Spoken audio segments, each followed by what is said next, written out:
Atkins. Commissioner Presley. Commissioner Presley. Present, I apologize. Good Thank- afternoon, everyone. Commissioner Fan. Commissioner Lovett. Present. Thank you. Commissioner J. Fields. Commissioner Miller. Present, and I also do see our Chairman Atkins on here as well. No problem. Thank you. Commissioner McKnight. Present. Commissioner Bryant. Commissioner Mark Fields. Present. Mr. Chair. Yes, can you hear me? Yes, I can. Thank you. Yes. Present. Mr. Chair, you have a quorum. Okay, thank you. Can we just double check to see if the number ending in 9819, is that Commissioner Bryant? Dr. Bryant, if that is you, would you please unmute and just sound here or present for the record? Okay, perhaps not. So 1, 2, 3, 4, 5. Okay, myself is 6. Great. Thank you so much. Ladies and gentlemen, my apologies for being a bit tardy for the meeting today. I do appreciate that we have begun and that staff has already sounded the roll call to establish a quorum. At this time, if you would please join me in a moment of silence.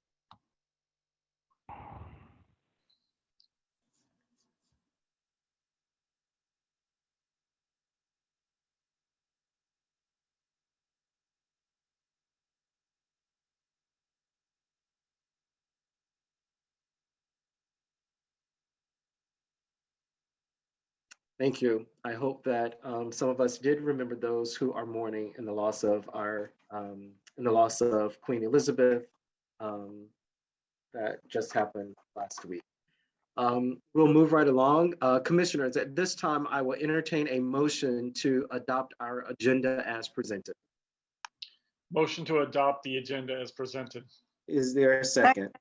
Second. Moved by Commissioner Miller, seconded by Commissioner Lovett, that we adopt the agenda as presented. All in favor, sound aye. Aye. Aye. All opposed, sound Aye. nay. Hearing none, the ayes have it. The agenda is adopted. Commissioners, at this time, I will entertain a motion to approve our July 21st, 2020 meeting minutes. Mr. Chair, I move that we accept the minutes as presented For July 21st, 2020, for correct? July 21st, 2022. Thank you, Commissioner Second. Lovett. And it's been moved by Commissioner Lovett, seconded by Commissioner Miller, that we approve the minutes as presented from our July 21st, 2022 meeting. All in favor, sound aye. Aye. Aye. All opposed, sound nay. Hearing none, the ayes have it. The minutes from our July 21st, 2022 meeting have been approved. Commissioners, at this time, I will entertain a motion to approve our August 18th meeting minutes for 2022. Mr. Chairman, Yes, Dr. Bryant. I make a motion that we approve the minutes for August 22nd. Okay, I think it's August 18th, 2022. Is that your motion, Commissioner Bryant? Yes, it is. Okay, is there a second? Second. It's been moved by Commissioner Bryant, seconded by Commissioner Lovett, that we approve our August 18th, 2022 meeting minutes. All in favor, sound aye. Aye. Aye. All opposed, sound nay. Hearing none, the ayes have it. Our August 18th, 2022 meeting minutes have been approved. And please, for the record, will you please show that Commissioner Bryant is present for this meeting. Next agenda item is old business, case number 2022, R as in Robert, Z as in Zebra -001-03. Staff, would you please sound the caption for this agenda item? In reference to item number 1, case number 2022RZ-001-03, the applicant is Dr. Afatayo Ojalade. The location is 2538 Stone Road. The applicant seeks to rezone the property from RL to MI to establish a psychology office. The case type is rezoning, and this case was declared at our regular meeting on June 16th, 2022. Okay, thank you so much, Ms. Solomon. I also believe, and staff and/or our attorney, please correct me if I'm incorrect. I believe that we've already held a public hearing for this item. So at this time, I am interested and open to just getting comments from the applicant and from the public, if anyone would like to speak. Can we please confirm that we've already held a public hearing and met our legal obligation for this agenda item as it relates to a public hearing?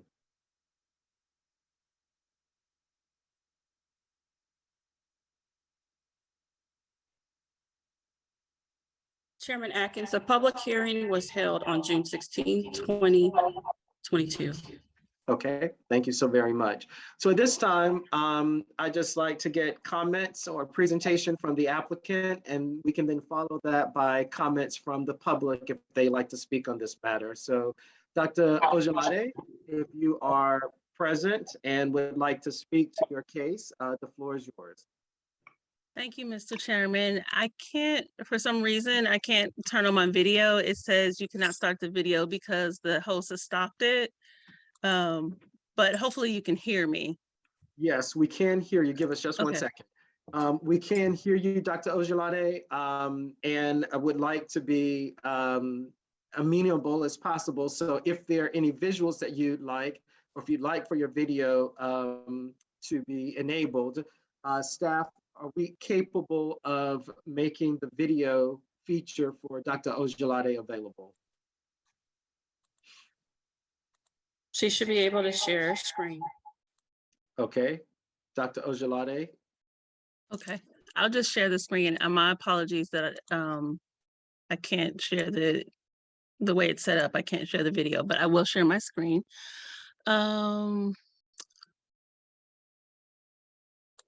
I would like to start. First, I want to say good evening to everyone and thank you for having me here again. I want to share first the proposed survey that we have of the property. This property is a property that I own. It's 4 different lots. And what you're seeing on your screen now is a proposal to combine the lots into 1 lot.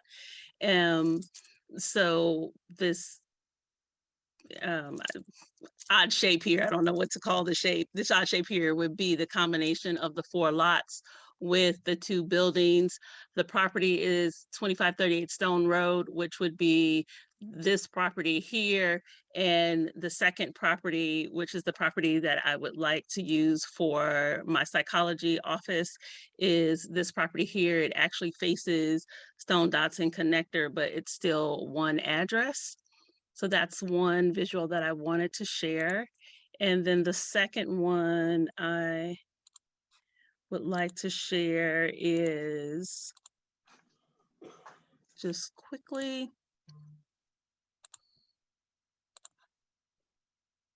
Just going back to the visual of a closer visual of the property itself. So again, this is the building that's facing Stone Dotson Connector. So you can see this is just the back of the building. This is an aerial photo of the building. And just so you have a clearer picture, then on this picture here, the 4 lots that I own right now are this trapezoid, this odd shaping one, the triangle, and the rectangle. So that would be combined into 1 lot. And my request today is for it to be combined, change from residential limited to medical institutional. And I would just like to humbly point out that there is 1 lot that is right next to mine that is already medical institutional. And so I think my last thing that I would say is that I definitely heard the concerns last week about the property being in the residence. I certainly wouldn't want to disrupt the neighborhood. I would say that a psychology practice, I would just humbly offer that a psychology practice could be an additional offering to the neighborhood to help support those within the community. And so I will stop there. Thank you again. Thank you, Dr. Ojelade. Is there anyone here from the public who has any comments that they would like to make? Is there anyone here from the public who has any comments that they would like to offer regarding this case? Staff, could you please tell me if there are any hands raised for those that we're not able to see as panelists?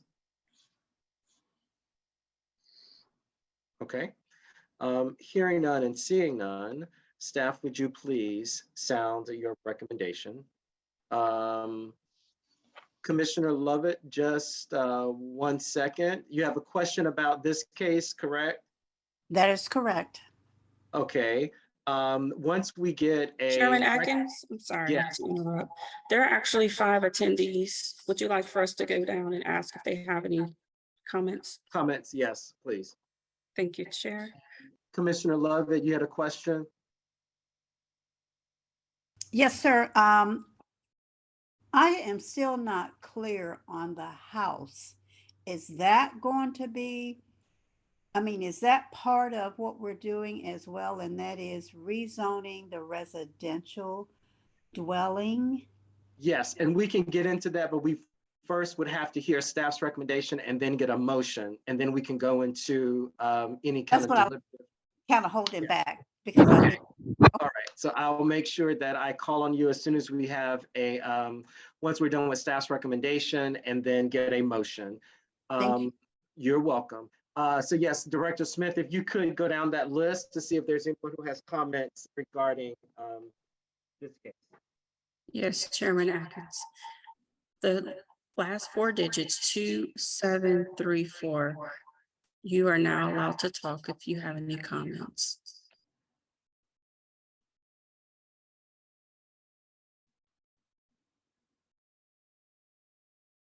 No comments.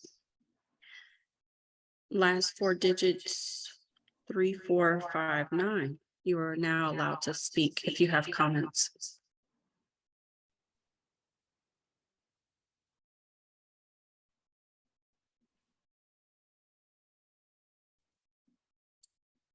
There is a Mr. or Mrs. McGee. You are now allowed to speak if you have comments.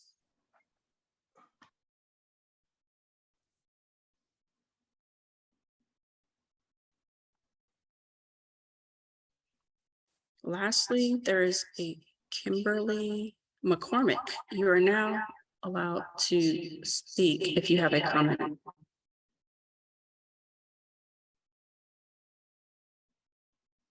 No comment. Thank you.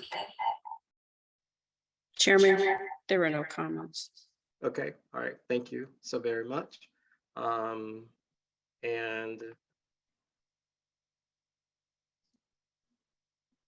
Okay, is there, before we go on, just as Dr. Ojelade had trouble starting a video, I'm getting the same error message. It says you cannot start your video because the host has stopped it. Can the host please flip that switch so that we can get video should those persons who are in the meeting like to have audio and video? I believe I switched it. Let me check one more time. Okay, thank you.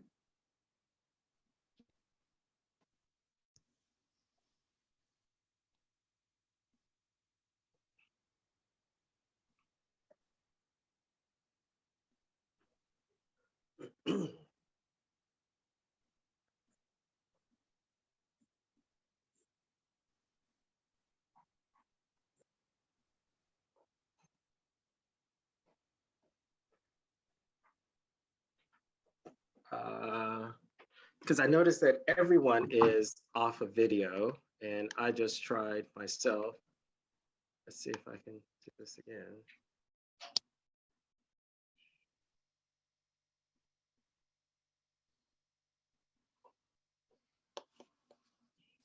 It seems that I have video. Can you all try one more time? Ms. Okay. Solomon, it says meeting alert. You cannot start your video because the host has stopped it. All right, it seems when I try to go and edit it, it doesn't give me the option to edit and allow that service. Okay. And Okay. mine as well. All right. All right. I don't know what is happening, that technical difficulty there. Okay. Well, I will not belabor the point.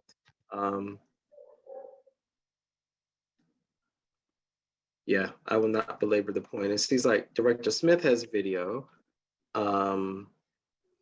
Okay. Ms. Solomon is on video. I don't know. All right. All right. So we're going to move on. So staff, would you please sound your recommendation?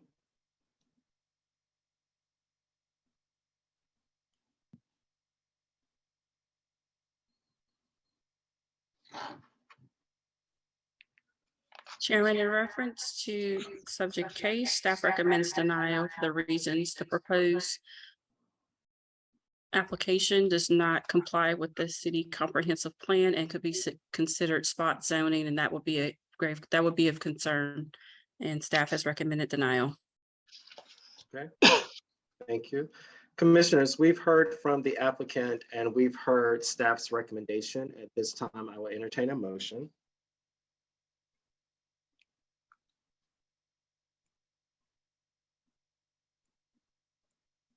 Okay. Let us not all speak at once, Commissioner. We must dispose of the case. Mr. Chair, I had, excuse me, this is Commissioner McKnight. I had a question. That the applicant had pointed out that there is another building right next to it that is already zoned M1. Is that correct? Yeah. Do we know what type of business that is? No, but I don't. Okay. But we wouldn't be able to have any substantive dialogue on it until we have a motion to actually move forward and do that. Okay. Is there a commissioner who would like to offer a motion?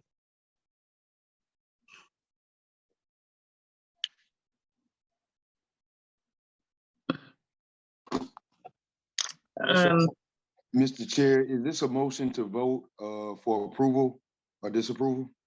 No, we would have to have we have to find out what the motion is first. We don't yet have a motion. Someone could make a motion to approve, someone could make a motion to deny, someone could make a motion to do a number of things.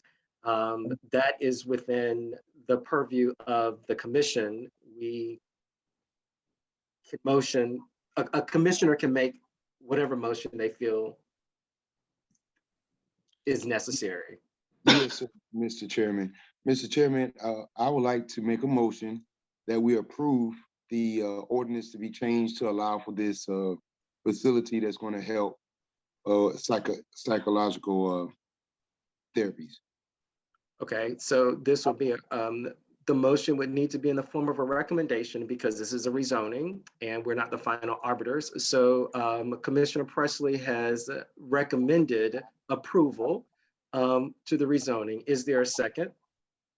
Second.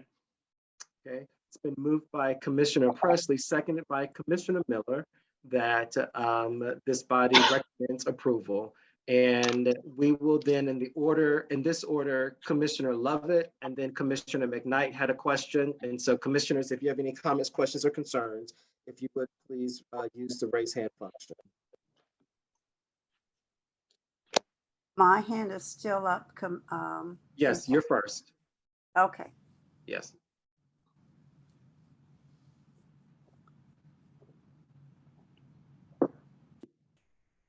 Go ahead with your question, Commissioner Lovett. Thank you, Mr. Chair. My question I have a question and a statement. Okay. My question has to do with the house that is on the property. And that is, I'm not clear on if that house is part of what we're doing here in changing the zoning. it sounds like we are including the house as part of the zoning. It's being rezoned from residential to what's being requested. That is correct, Commissioner. Medical institution.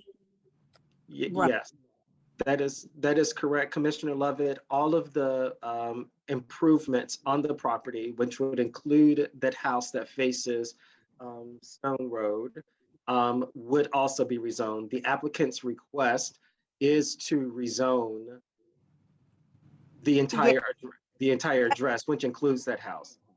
And I did hear the applicant, and correct me if I am wrong, that there will be no changes to the house. In fact, she doesn't plan to use the house. So I'm really struggling with that one. And insofar as that medical facility, it's across the street on another street. It's not next door. There's a house next door. There's a residential house next door. And I may be mixing that up, but I want clarity on that. The medical is a nursing home, basically, and it's across the street diagonally from the building that we're talking about now. So, and the other thing that I'm struggling with, Mr. Chair, is the fact that once you change two things, spot zoning is not recommended. The other thing is that once you change it to medical institution, whatever happens to this business, another business can come in and just assume the same. It will not go back to where it is now. So those are my concerns and my question. And you just answered that about the house. That's part of the zoning, but those are my concerns. Yes, okay. Thank you, Commissioner Lovett. Next, we have Commissioner McKnight.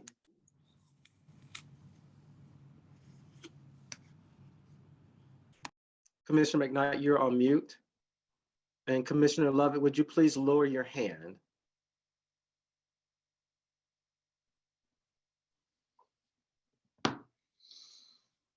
Commissioner McKnight? Okay, we may have lost Commissioner McKnight for a second. Yes, Commissioner, yes, go ahead. Okay, I am so sorry. I don't know why it just was not working out for me just now. So my question is just what I had asked earlier about the other business that was M1 that was adjacent to the applicant's property.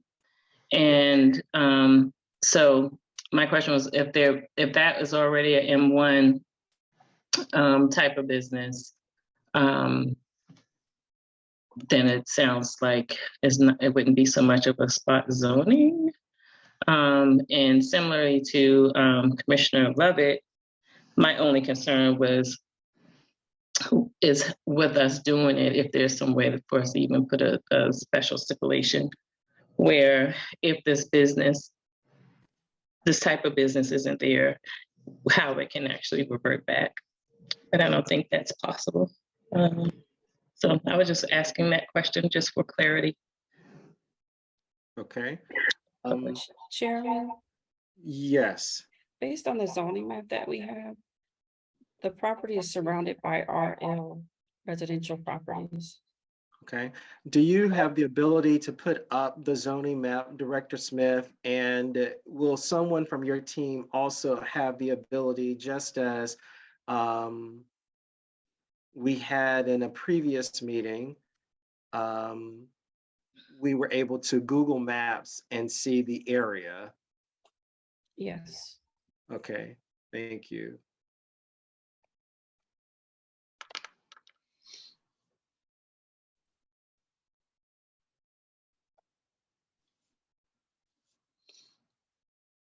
This is a current zoning map. The property with the dot is the subject property that's before us for a rezoning. And as you can see, it is completely surrounded by RL residential limited zoning. What is that other property in the blue? Medical institution. No. Okay.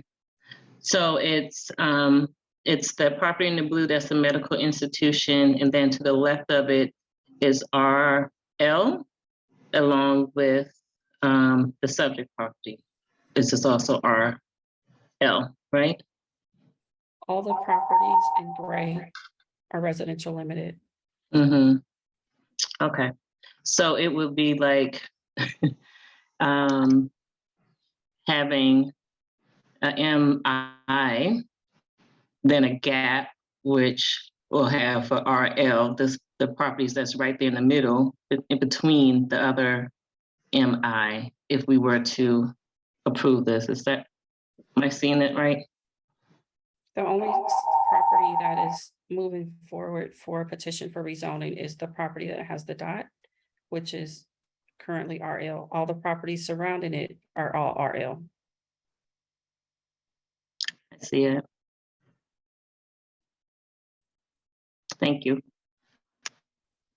Any other questions, comments, or concerns from the, okay, from the Mr. commission? Chair, Yes, I have pulled up the property. When you type in 2538 Stone Road, this is the front of the property, which Yeah. also goes all the way down Stone Road. yes. And then once you go a little bit further, then you see the main building that was previously commercial. Okay. And if you keep going down that Dotson connector, can you go further down the Dotson connector?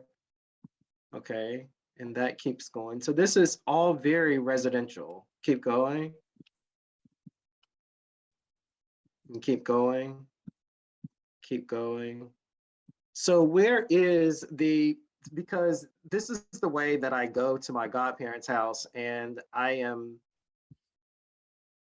unfamiliar with, is that the property? Which property is the, okay, that's also residential, correct? Yes.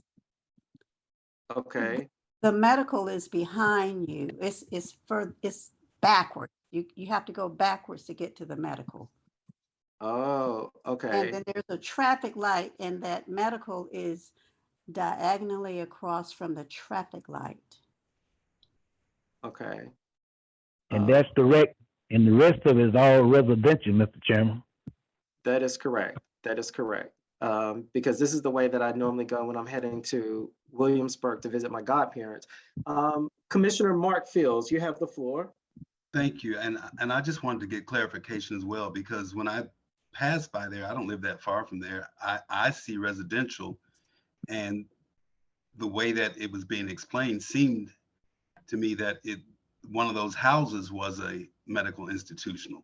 But if I'm thinking about the same property that is already zoned as medical institutional, that is actually on Washington Road. And it's across from the one big piece of property that is in between Rugby and Herschel on the East Point side. And I believe that large 7-acre property or 9-acre property is College Park. So are we talking about the same building that is already medical? It might be too far away. The large piece of property where the houses are Mm-hmm. is in front of you. If you're in front of the building, it's to your left, further down, but there's a light down there. Yes. Yeah, on Herschel. That is correct. Yes, right. And that property from Herschel up to Rugby, I believe, and that gas station, that's all College Park. Across the street, I'm speaking about. On that particular side, you're right, because on one side is College Park, and the other side is East Point. Right. So the only medical institution is, if you're in front of the building that we're talking about now, to be rezoned, is to the right and diagonally across from the traffic light. And it is a um, nursing home. I know it's not a correct word. And I'm sorry, is that a house that has been converted into? It is, and you'll see buses you. out in Thank front. you. Thank Yes, you'll see the little buses out in front. Mhm. Uh, Um, any other commissioners' comments, questions, or concerns? Commissioner Mark Fields, would you lower your hand, please? And then we go to Director Smith. You have comments? Chairman, I thought I heard someone ask about the permitted uses in medical institution and some type of containment on perhaps conditions that would disallow certain uses within medical institution. Mhm. Yes. I pulled up all the permitted uses for medical institution to respond to that question. Yes, you may go ahead. The permitted uses for medical institution starts with adult daycare center. The second use is child care learning center. The third permitted use in medical institution is dwellings, single family, multifamily, two-family dwelling. The fourth use is family daycare. The fifth use is funeral home. The sixth use is group daycare. The seventh use is hospital. The eighth permitted use is a laundromat. And the ninth is professional office. The 10th permitted use is business office. Pharmacy is the 11th, private ambulance service. And then the 13th use is a drive-through. Restaurants, bars, grills, taverns, cafes, fast food facilities, and similar eating establishments. The 14th use is private school, special use school. 15th permitted use is senior housing. The 16th permitted use is veterinarian clinic, hospital, or kennel. And the 17th and final permitted use is a homestay short-term rental with a license, with a permitted license. Okay. And one of those was, I know that you said laundromat and Yes, things. Okay. All right. Thank you so much, Director Smith. you're welcome. Please lower your hand, and then we will go to Commissioner Lovett. Mr. Chair, I believe Commissioner McKnight asked this question last week, and I'd like to go back and visit that again. And that is, can we see the permitted uses for what it is zoned for now? Yes. So if someone could Yes. put up the RL permitted uses, please.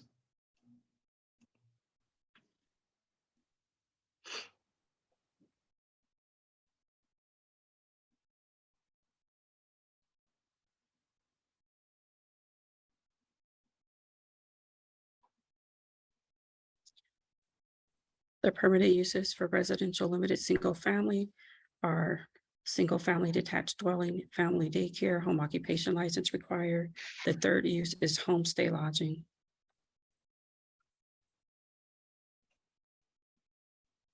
And that's it. Yeah. Very narrow. Yeah. Can we pull up, does Dr. Ojolade still have the ability to share screen? Yes. Okay. Dr. Ojolade, can you please put up your survey? Yes, sir. Okay. Commissioner Lovett, if you have no other questions, if you would do me a favor and please lower your hand. Actually, I do. Okay, go ahead. It really has to do with, so we can't squeeze this in under the current zoning. And just go ahead with staff. I'll come back. Okay. Dr. Ojolade, would you please screen share, and if you would put your survey back up. Sure. I'm just pulling the survey up right now. Okay.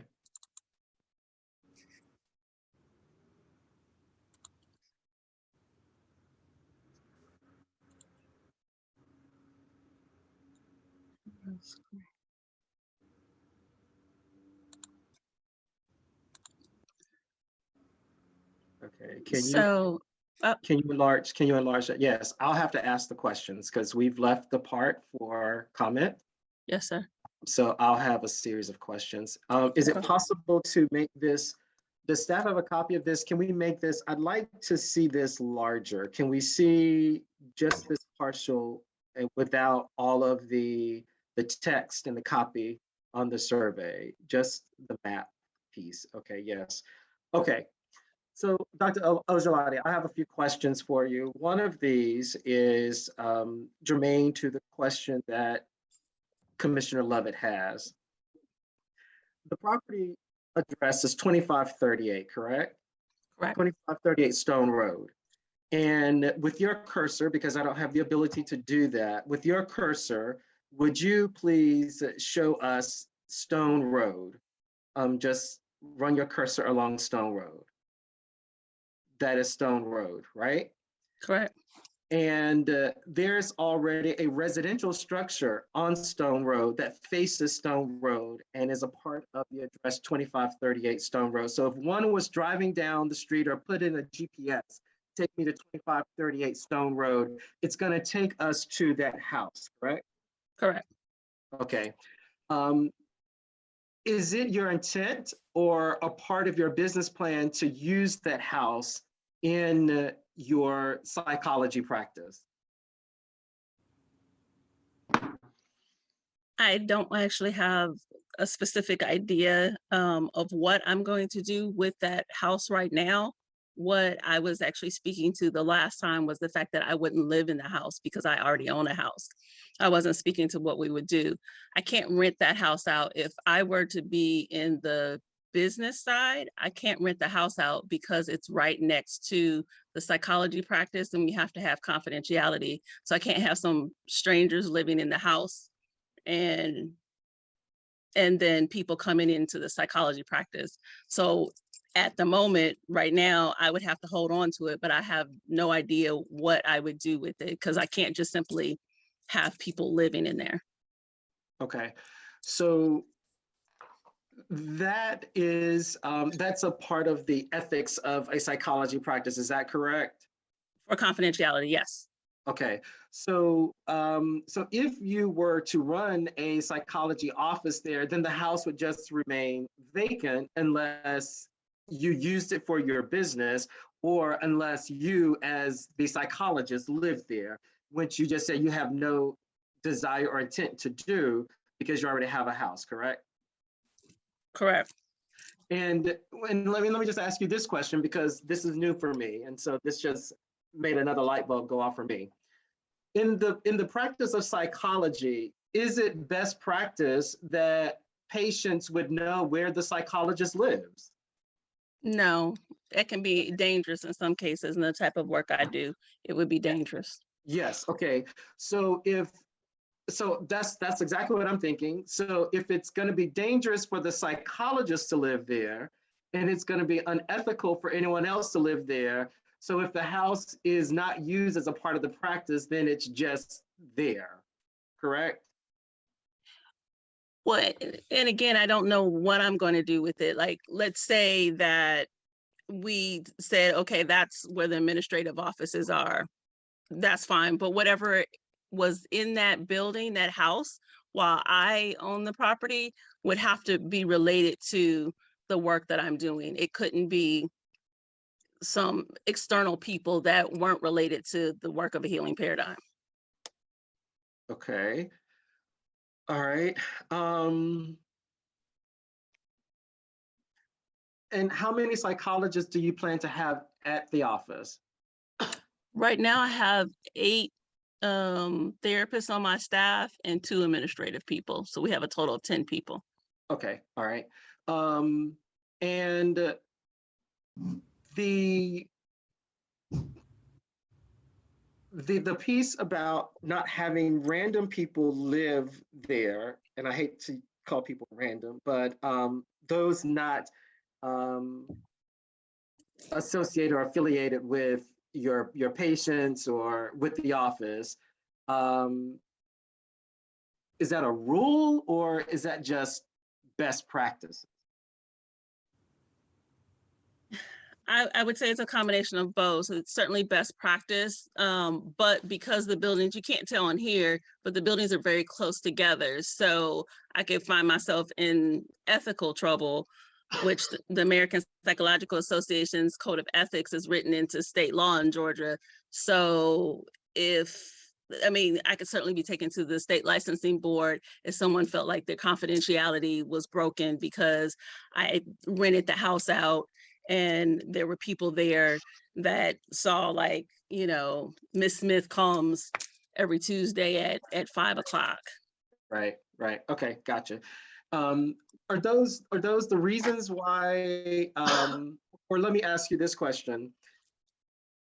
How many acres is the subject property? It's 4.12 acres. Okay. So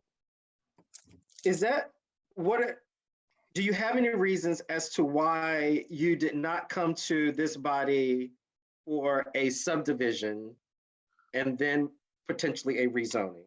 And the reason I'm asking that question is because by your own admission, it's a really awkward shaped piece of property, right? Looking at this and hearing your presentation, my thought is that you really don't have a clear defined use for the residential structure that's there, the house.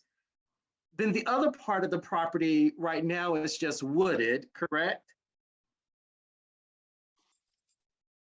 This part over here is wooded. Yes. Mhm. And so really the part that you're really focused on for your business would be the structure, if you just run your cursor over it, those structures there, correct? Correct. So my question would be, because a rezoning is a really big issue. It's a really big deal. Because as you have mentioned, and I agree, I do believe that service offerings such as yours could be beneficial to the community, right? But just as the Queen has shown us, we don't all live forever. She made it to 96. So at some point, there may not be a psychology practice here. And so when that psychology practice is not there, that property in the middle of this residential community is zoned MI with all of those uses that were just mentioned by the director. So in my mind, I'm thinking, well, why wouldn't one limit the amount of space, the amount of acres that they're asking to be rezoned? Because then it could be more difficult for someone to use the property for something else. You sort of get where I'm going to? Yes, sir, I do. I get what you're going to. So I'm trying to figure out, why wouldn't you bifurcate?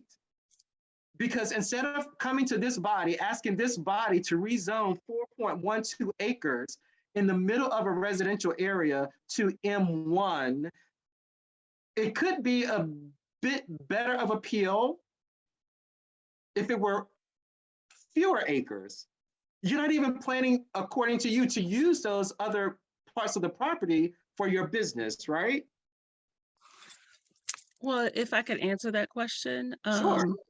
So let me just start out and say that before I even purchased the property, I did come and I came to the zoning department. I've worked with 2 different surveyors, and even some of the stuff that was said today is actually not accurate in terms of the description of the property and the process. I was actually at each step of the way in consultation with my realtor, in consultation with my real estate attorney, and in consultation with the zoning department.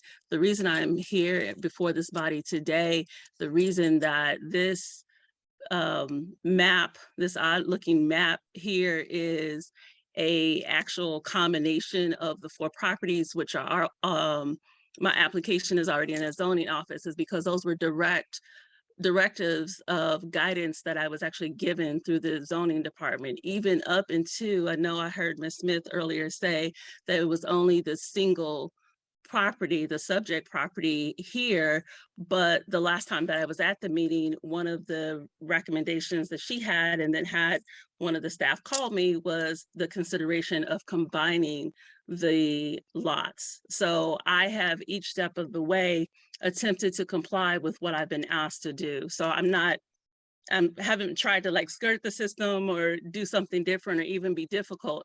I have simply come and said, what would you all like me to do? And so I'm here now in front of this body because I have followed each of the steps I have been asked to do. Okay, yes, and I hope that there's nothing that I have said or asked that implies that you've tried to screw the system. I don't think any of us believe that that is what you've attempted to do. I think that, and as you had mentioned in our work session, because we spent a considerable amount of time in dialogue and trying to figure out a solution for you, I think that we've all been trying to put on hats to figure out how we could make this something that would work. We do believe that the services could be of value to the community. The problem is that once you rezone the property, then it also opens up the possibility for a slew of other uses that are not as benign, if you will, for a residential community. So a part of what we're tasked with here today is to also make sure that we are preserving as best as possible the residential character of this community. Does that make sense? So while a psychology office may be something that will not create a huge disturbance in a residential community, it is the other uses. And so, of course, we hear you when you say, well, you have no intention to exercise your right to use the property as such, other than for a psychology office. But again, none of us will be here forever. And once we rezone the property is then M1.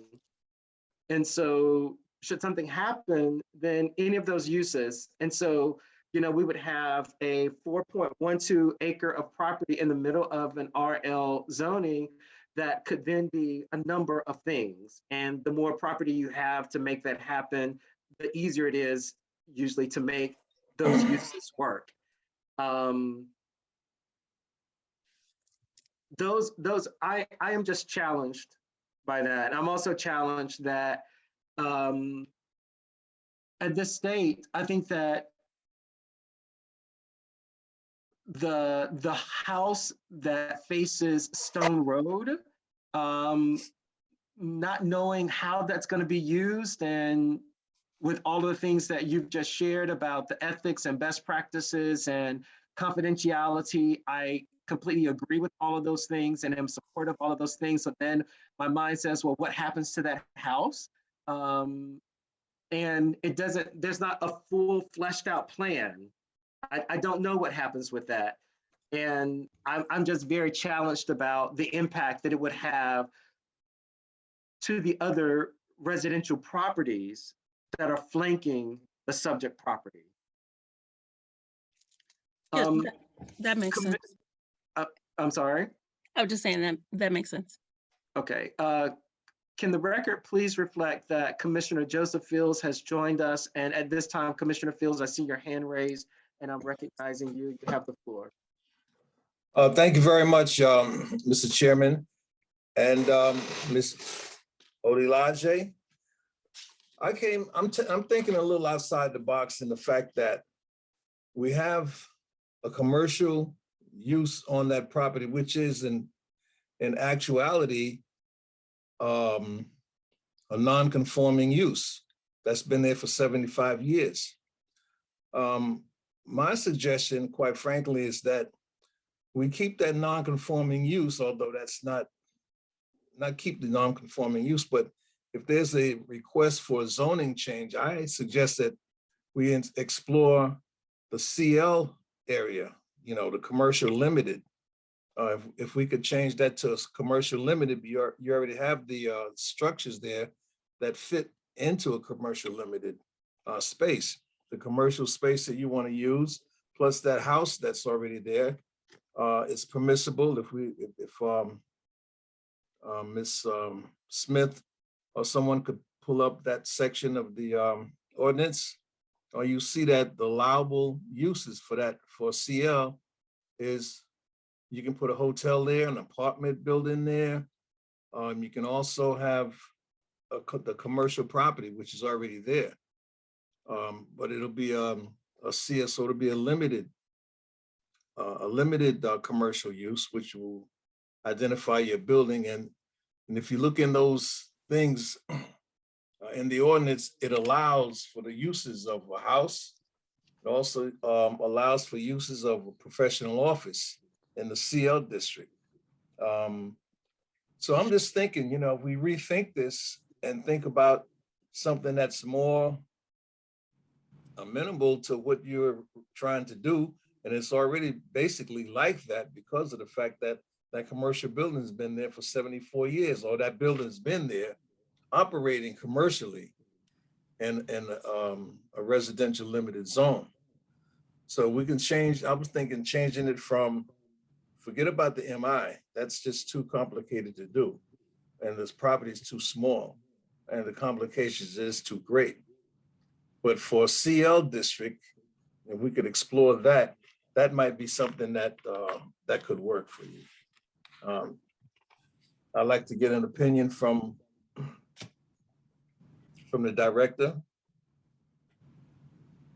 And, just worry about and think about whether or not that's something that can be done, that would work. That's my suggestion. So I've been thinking about it for 2 weeks. So it seems that it would address the space as it is right now, which is a commercial limited. You have a property there that you can have there, that's permissible. Like a residential piece is there, that's permissible, as well as professional offices is also permissible. And the other, so, you could just go through that and take a look at it, Ms. Smith, and we can take a look at it now and see if it makes sense. I yield. Okay, thank you, Commissioner Fields, Joseph Fields. We have, if you could please lower your hand, Commissioner Fields, I'd appreciate that. Sure.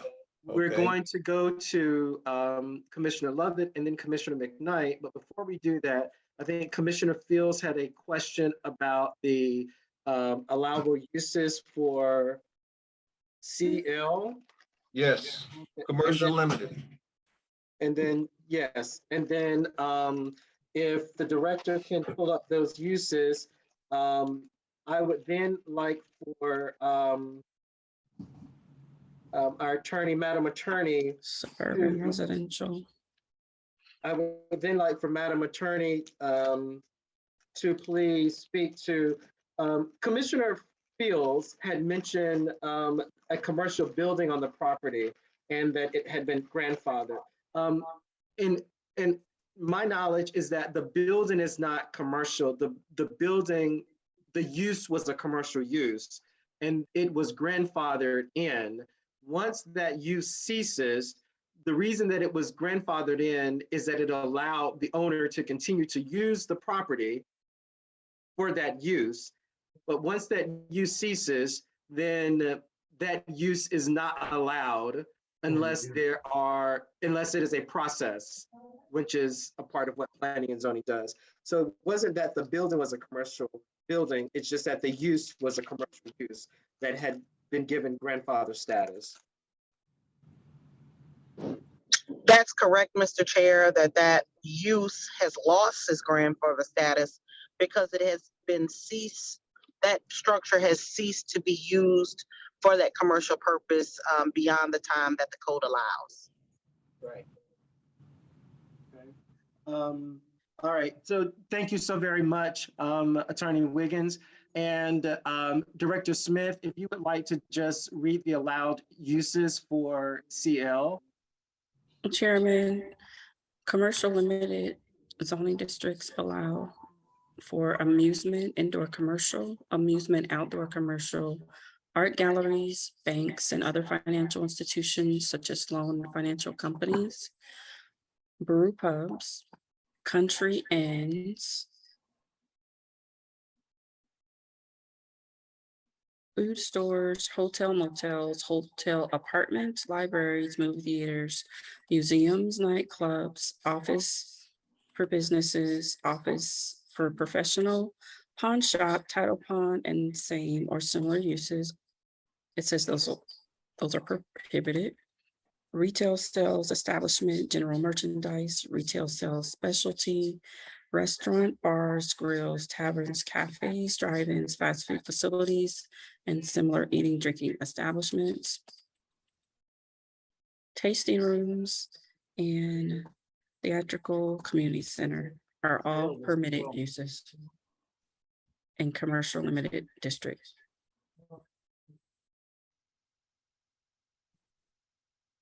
We'll now go to Commissioner Lovett, followed by Commissioner McKnight. This is just a quick question. I hate to go back to the house again. So if it is going to possibly, and I understand the doctor said that she does not have a clear vision of what she wants to do with that. But even if it's used for office space, is that going to be too close to residential parcels now that are existing now to satisfy that? Because I understand the confidentiality, but then you are surrounded in that house by residential properties, and that's just a comment, basically. Okay, all right. Thank you, Commissioner Lovett. And we then have Commissioner McKnight, followed by Commissioner Mark Fields. Commissioner Lovett, if you would please lower your hand for me. Thank you. Commissioner McKnight, the floor is yours. Hi, thank you, Mr. Chair. I don't want to, belabor this case much longer. I strongly do feel like that we can create a solution for this applicant, considering she did do a lot of the homework prior to her purchase. And I can only imagine what that is like. I understand that we currently have a motion on the floor, but I don't want, I feel like there's some more dialogue that can take place on this case without it actually dying and going away. So for me to do another motion, we have to vote yay or nay on the current motion now, right? That is correct. Or we could do a friendly amendment or a substitute. The motion that is currently on the floor is a motion to recommend approval, which was made by Commissioner Presley, seconded by Commissioner Miller. That's correct. That's correct. Yeah, there isn't I don't know how we can actually do a friendly amendment to it. Well, just go ahead with what is it that you would like to add to that? What are your thoughts? Actually, I was thinking that we may need to defer it to our next meeting, and one of the solutions, it's either adding a text amendment or a clause. I just need to know, I need to, actually talk about what would be legal and okay for us to do. Look at the uses under M1. There's only one thing that's on there that I don't think would fit well within a residential community, and that's the restaurants and bars or something along that line. There was just one thing that was there. Everything is else that I'm in agreement with. So I don't think if we were to rezone it to M1, we can't just say everything M1 except restaurant, bars, blah, blah, blah. I don't think there's a way that we can actually do that without it actually being a text amendment. And then like what Mr. Fields suggested for the commercial, I think the uses under those is a little bit too much for what that community, for what's currently there in the community. I think M1 may either be the best way without that restaurant or just doing a text amendment. So those are my thoughts in order of coming up with a solution for the current applicant. So I don't know how that can actually be done with doing amendment to what the current motion is on the floor. Right. Yes, and as it relates to the uses in M1, I am concerned about laundromats, you know? Oh, yeah, that too, those two. So there, I mean, it would just, it would take us to do a deep dive and to think, just be very thoughtful Right. about that. But okay, hear you loud and clear. Thank you for that, and we'll figure out what we need to do. What we do have a motion, and we can figure out how we may need to move forward because we have yet to dispose of this motion. Let me hear from Commissioner Mark Fields, who now has the floor. Thank you. And this was going back to the work session and just my question about what's the difference between the subdividing and then I think the term that I had not heard was basically having two different zonings.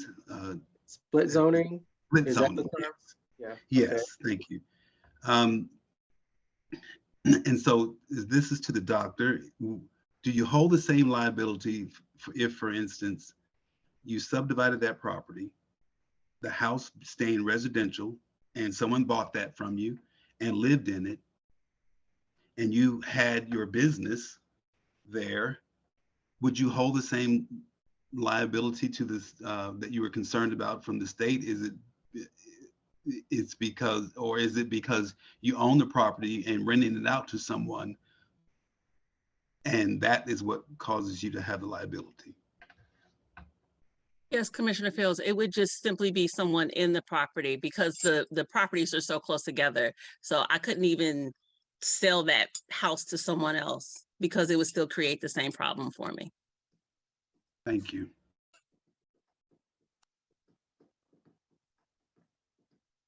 Okay.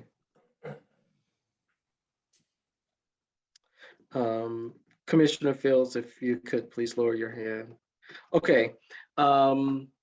Commissioners, the motion on the floor is to recommend approval. Motion made by Commissioner Presley, seconded by Commissioner Miller. Commissioner McKnight,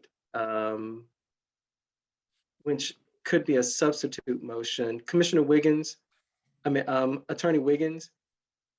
Yes, sir.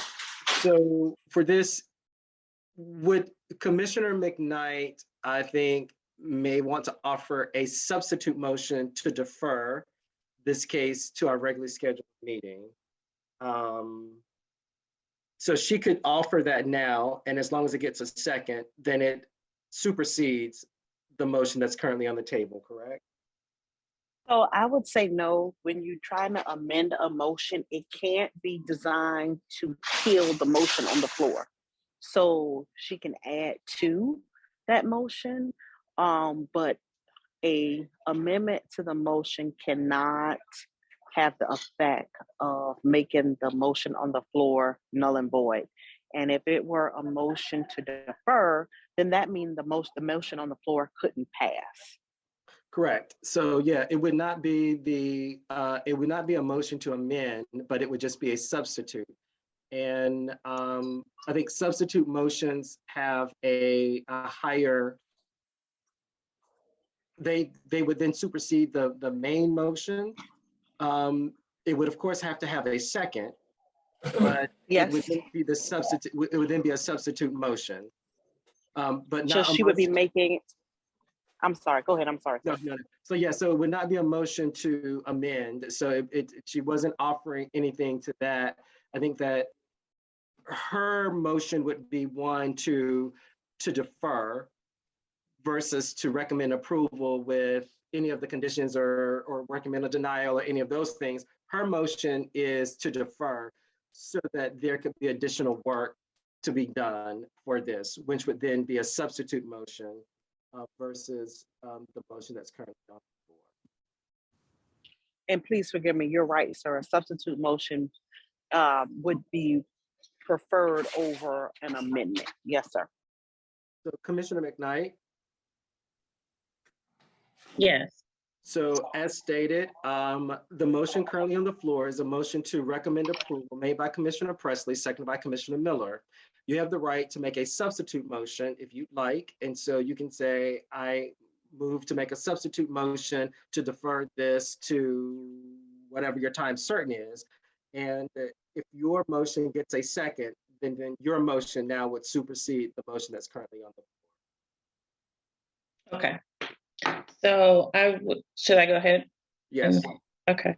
I would like to make a substitute motion to defer the current case. I don't have the case number. Okay. 2022 R as in Robert, Z as in zebra -001-03. Thank you. What is your time certain? What is your deferral to?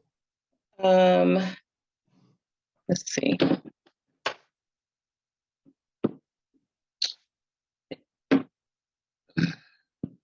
Defer to our October, no? Yes, our October meeting. Okay. Commissioners, Commissioner McKnight has made a substitute motion to defer this case 2022 R as in Robert, Z as in zebra -001-03 to our regularly scheduled October meeting. Is there a second? Second.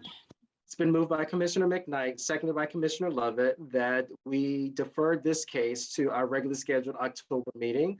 Are there any comments, questions, or concerns? All in favor sound aye. Aye. Aye. All opposed sound nay. Hearing none, the ayes have it. This agenda item has been deferred to our regularly scheduled October meeting. Yes, Commissioner Lovett. Mr. Chair, since we have deferred the case, does that mean that there needs to be some work on our part for a text amendment? I don't want to assume that that will happen. Okay, so I did hear Commissioner McKnight mention something about a text amendment.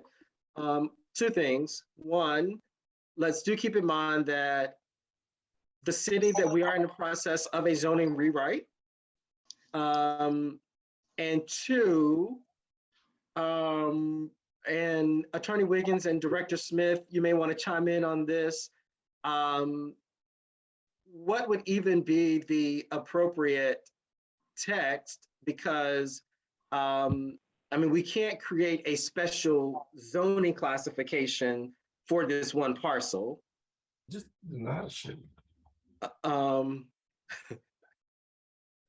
Correct. So one of the things that I saw, I think I had mentioned under the RL limited, so that it can remain what it, what it is.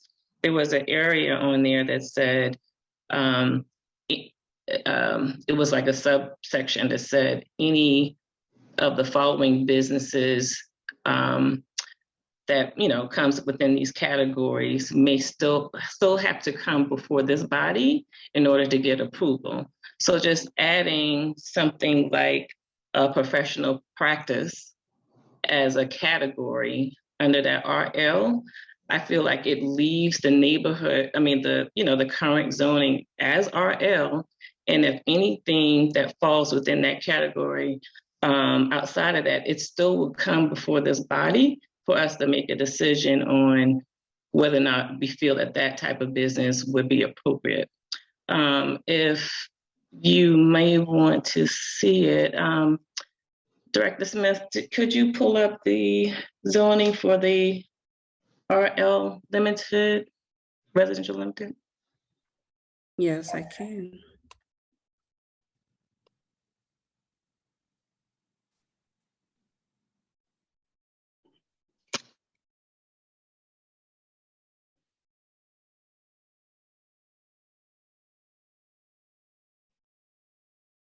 There are 3 permitted uses: single family, detached dwelling, family daycare, and homestay lodging.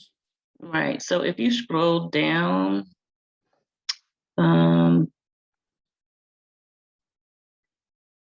uses permitted through administrative permit, the following uses may be permitted per the procedure and standards set forth in Article D, for that, residential district. So I guess if I'm reading it correctly, and please correct me if I'm wrong, I think those uses permitted through a permit, that means it still would need to come before either us, or would it be your department? If it's an administrative permit, it comes through our department. If it's a permitted use through a use permit, that's a special use permit, and it would come before this body for a recommendation and then on to council for final approval. And it is my understanding that text amendments shall have a sponsor from council. Okay. If you are thinking about text amendments, it has to come from council or have a sponsor initiated by council. Okay.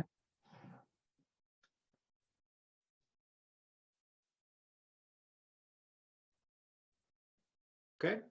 All right. Are there any other questions about this process and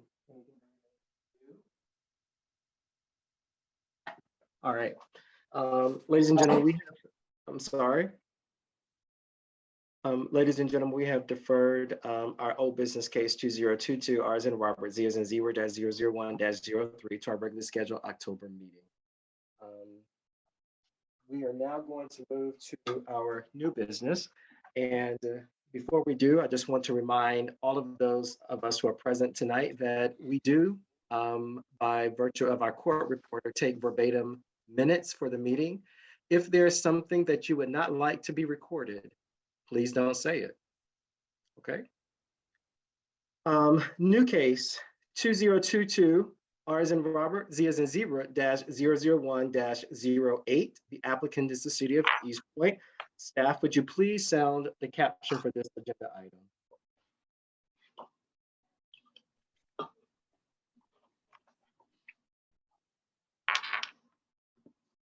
Good evening. This is a city-initiated rezoning from I-2 Heavy Industrial District to MXCI Mixed Use Commercial Industrial District. The subject property is 2903 R.N. Martin Street. And we're looking to take some of the heavy industrial. Mr. Bush? Yes. Yes, just the caption. We have to open Okay, I'm up sorry. here. Yes, okay.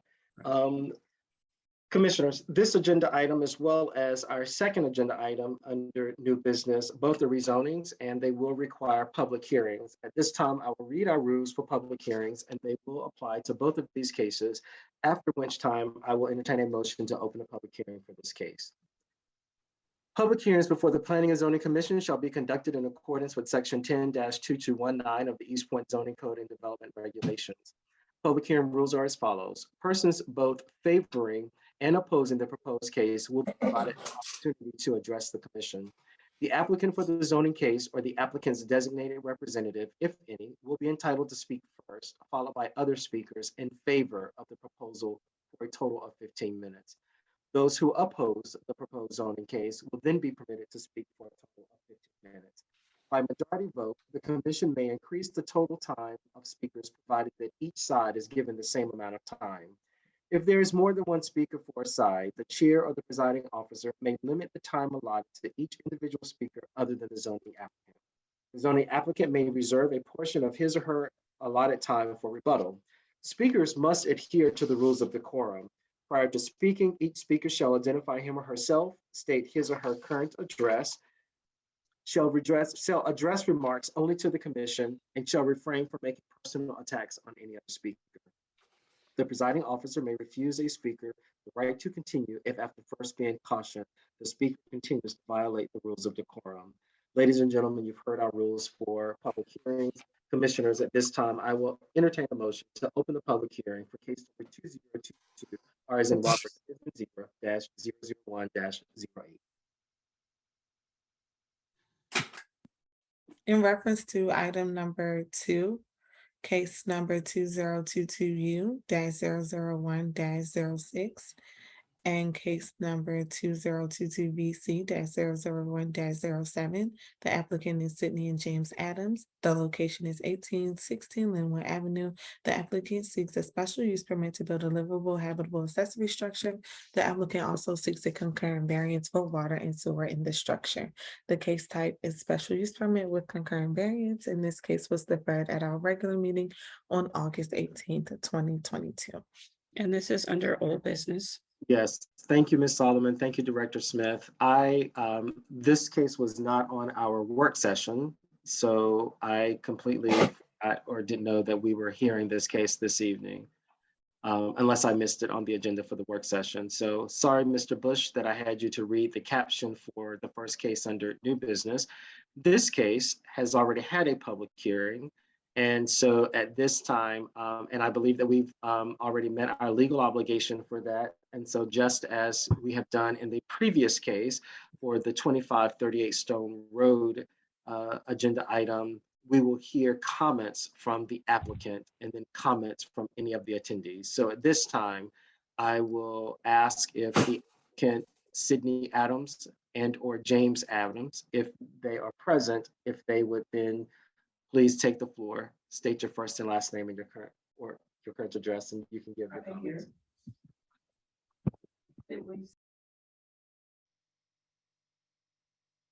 Do we have the Adams here? Mr. Chair, I do not believe that they are here tonight. Okay. So is there anyone here from the public that has comments on this case? Okay. Director Smith, would you go through that list that you had previously, and perhaps there could be some who have joined and maybe some who have dropped off? I will, Chairman. Last four digits of your number, 2734. You are now able to speak if you have comments.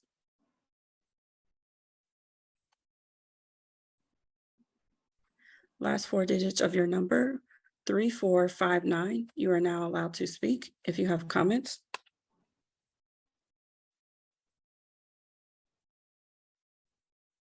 Last four digits, 3495. You are now allowed to speak if you have comments. Hi, good evening. I apologize. There are several of my phone numbers appearing. My name is Anastasia Arena. I'm an managing member at AG Development Group. I'm here in front of you also with James Talton. He's coming under my name, but with the last four digits of 7053. Mr. Talton is an Atlanta native. He is a very respected developer for 20 plus years and a consultant on this project. Mr. Frank Redding is also attending. Last four of his phone number is 6309. He also is very knowledgeable in the area and has been consulting on this project. Ms. Ariana? Sure. Yeah. We are actually on a different item for this evening. Oh. Yes, we're not yet at 0 Fairman Road. The question was— Oh my God, I'm so sorry. Listening, we've got yes. two cases before we get to Old Fairman Road. This is for speakers who would like to make any comments. This is for the public who would like to make any comment on our second case under old business. Oh, with the city of, I understand. With the city of East Point, no, I do not. No comments. My apologies. Okay. Continue, Director Smith. And lastly, Ms. McGee, if you are wanting to speak on the current case that we're speaking of, you are now allowed to talk.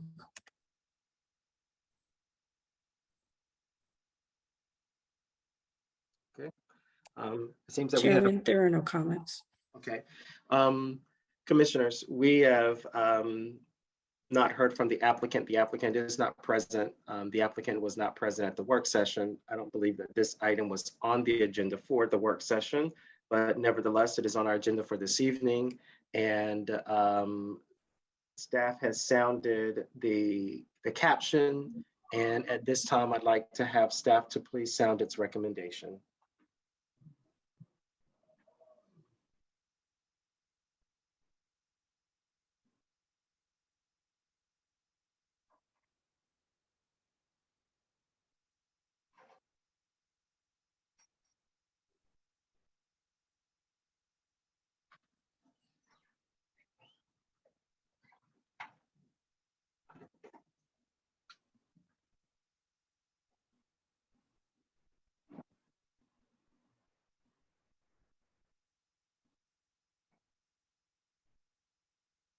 Chairman, in reference to this case, staff recommends for case 2022U-004-06, staff recommends to approve the applicant's request for the special use permit. In reference to the variance for case number known as 2022 VC-001-07, staff recommends denial for the applicant's request. The variant request goes against the City of East Point zoning ordinance and making additional structures as an accessory structure. Okay. And this is the case, all right. I just want to make sure because we've not had, I mean, this case was deferred from another meeting. And so sometimes we need to be refreshed.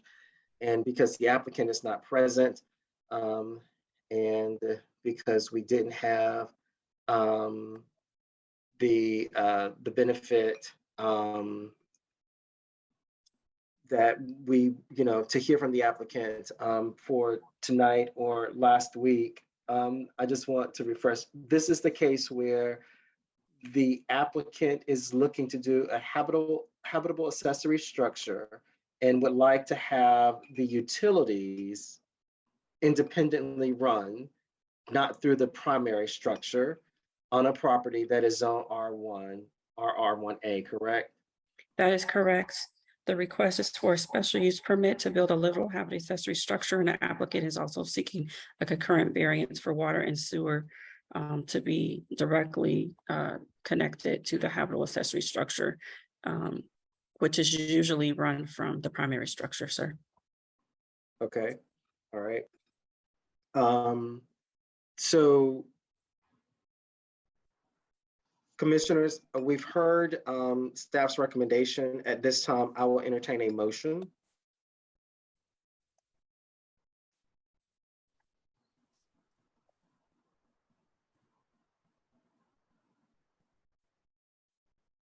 Mr. Chair, Yes, Commissioner Lovett.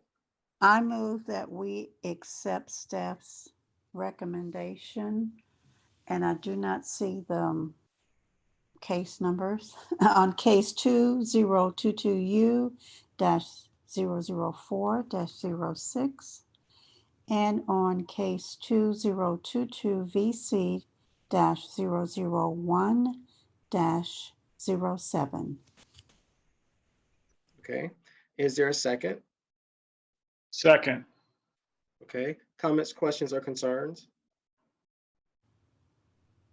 Okay, I have a concern.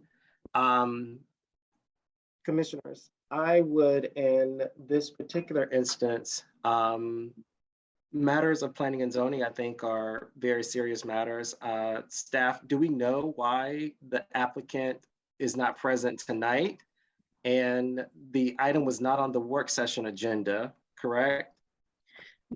That is correct. The item was not on the work session agenda because they had come before the body through a work session at a previous meeting. So we did not put it on there. Based on the information that we have from our conversation with the applicant, there was a family matter that they had to attend to where they were not able to be present at last month's regular scheduled meeting. We have not heard from the applicant since that time, but we have submitted and sent all links and information to them to attend this meeting this evening.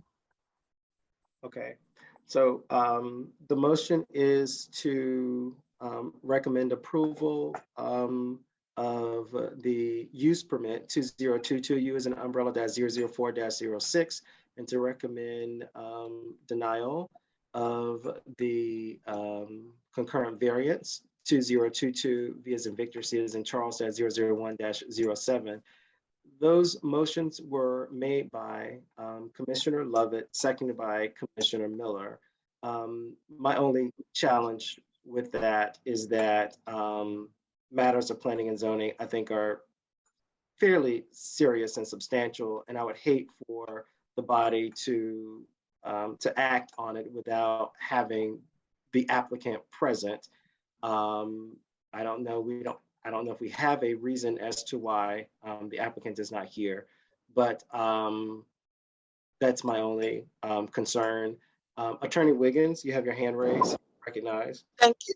Yes, thank you, Mr. Chair. I just wanted to be sure the motion was restated properly. I thought I heard Commissioner Lovett make a motion to approve staff's recommendation, which is a denial of both. And I thought I heard you say approval of one and denial of the other. Okay. That's correct. I did say that. That is what it looks, that's what staff has posted on the screen, is approval of the use and denial of the concurrent variance, unless staff stated something that is in conflict with what they have presented on the screen. So Director Smith, if you would like to clarify that. For the special use permit request for a habitable accessory structure, staff has recommended approval. For the concurrent variance, staff has recommended denial. Okay. Yes. Thank you, that's- Mr. Chair. I apologize. Thank you, No Mr. Chair. worries. Sorry about that. No worries, no worries. And so again, the motion is made by Commissioner Lovett, seconded by Commissioner Miller. Any other comments, questions, or concerns? Yes, Commissioner McKnight.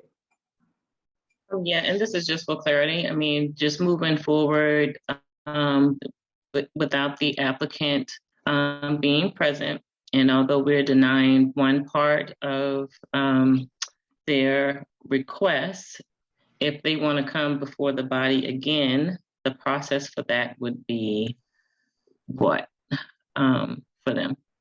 Well, Just The in process is going to move forward to council next. I'm sorry, go ahead, say that again, Director Smith.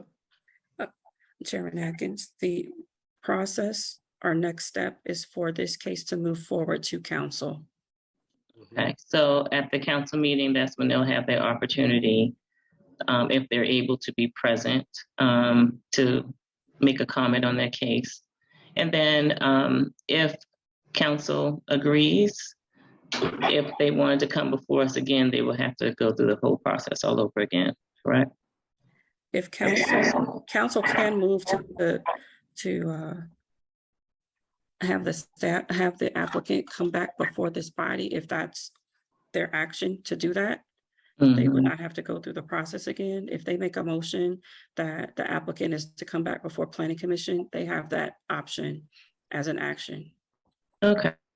I just want them to know, and just for the record, just in case they come back and they want to know what their next steps are, what it would actually be. Thank you so much. Okay. Thank you so much for that question, Commissioner McKnight.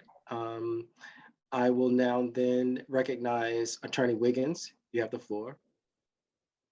I do believe, though, there is a provision in the code that if they are denied at the city council for either of the requests, they would be prohibited from coming back before this body through the process for 6 months to a year. I just can't remember which one, I apologize, but they would have a delay in having to come back if denied at the city council. If they're denied by council, that's correct. Yes. Okay. Any other comments, questions, or concerns? Commissioner, the motion on the floor, again, is to recommend approval of the special use permit 2022, U as an umbrella -004-06, and denial of the concurrent variance 2022, V as in Victor, C as in Charles, -001-07. The motion was made by Commissioner Lovett, seconded by Commissioner Miller. All in favor, sound aye. Aye. Aye.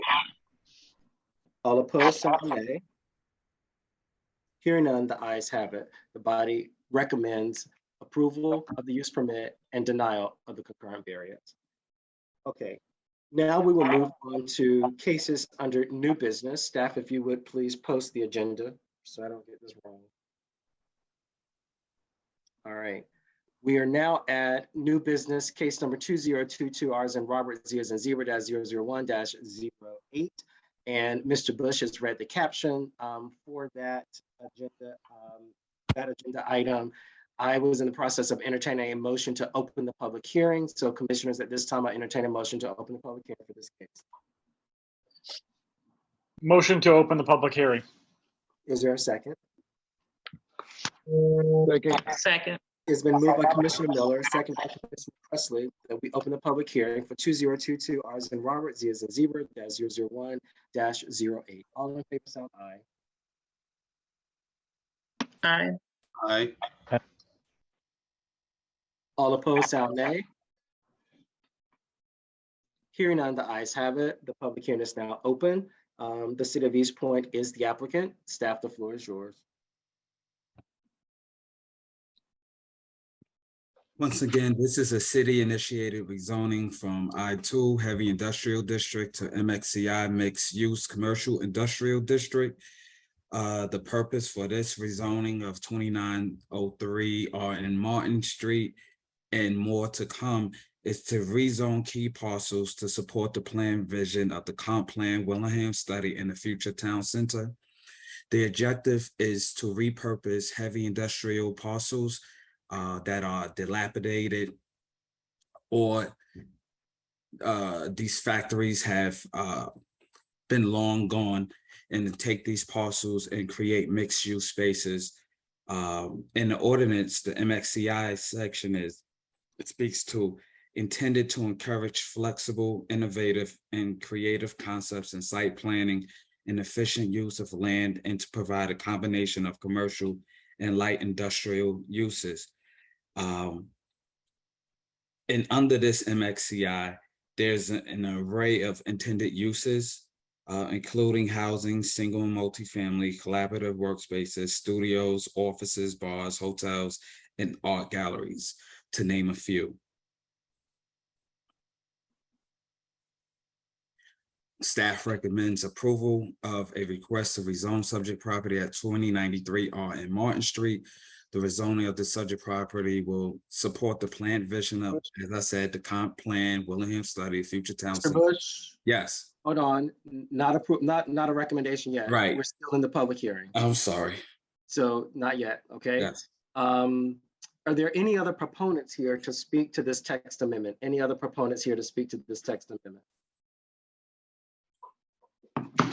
Are there any opponents here to speak against this text amendment? Any opponents here to speak against the text amendment? Director Smith, if you would like to go down your list. Absolutely. Last four digits, 2735. You are now allowed to speak. Last four digits, 3459. You are allowed to speak if you have comments. Last four digits, 3495. You are now allowed to speak if you have comments.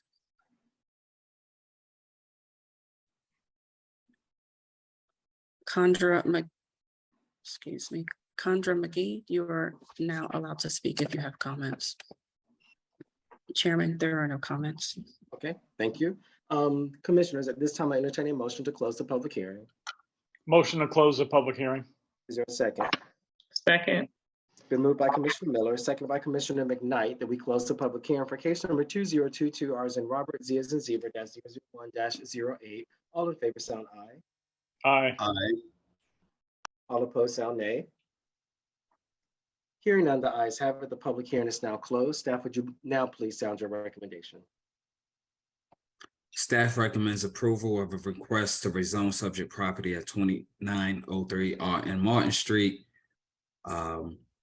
Recommends approval to rezone from I-2 Heavy Industrial to MXCI Mixed Use Industrial to allow flexible, innovative, creative concepts and site planning and efficient use of land, and to promote a combination of commercial and light industrial uses. Thank you. Okay, thank you, Mr. Bush.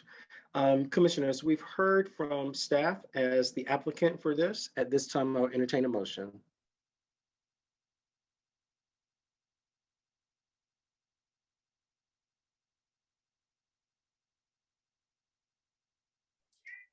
Mr. Chairman, I recommend approval. Okay, is there a second? Second. It's been moved by Commissioner Joseph Fields, seconded by Commissioner Bryant, that this body recommends approval of the text amendment, case number 2022 R as in Robert, Z as in Zebra -001-08. Address is 2903 RN Martin Street. Any comments, questions, or concerns? All in favor, sound aye. Aye. Aye. Aye.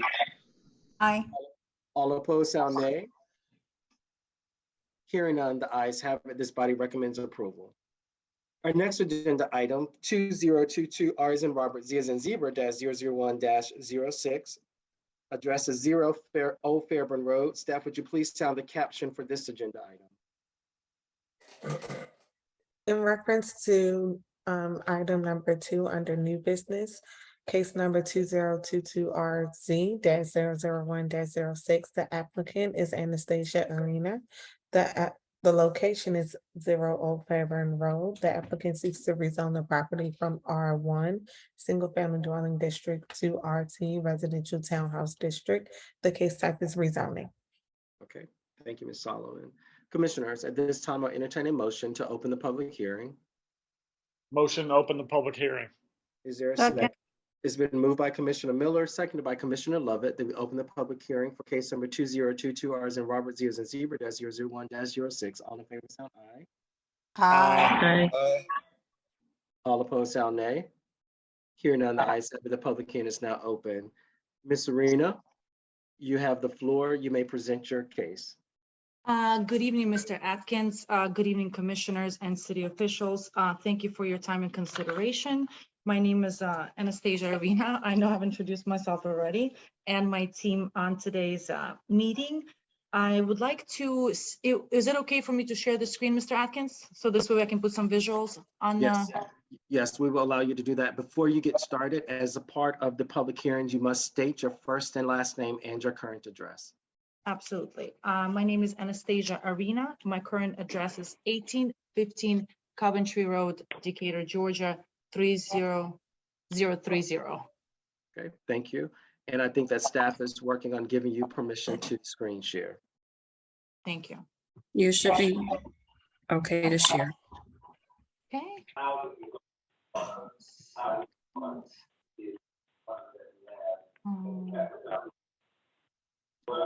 If you're not Ms. Arena currently speaking, please mute your devices. Thank you. I'm working on it now, so it's a little. Oh, so I'm trying to get to my desktop.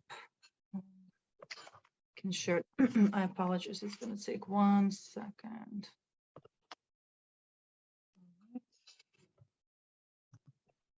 Why are we not doing this?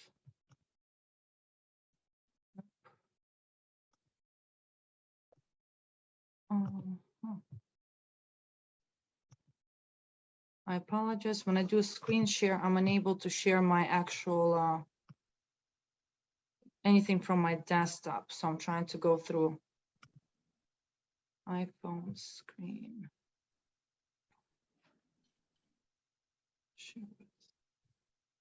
Okay, it's not. I do not have an option to share from my actual computer. It keeps linking me to other places, so I wonder why that is happening.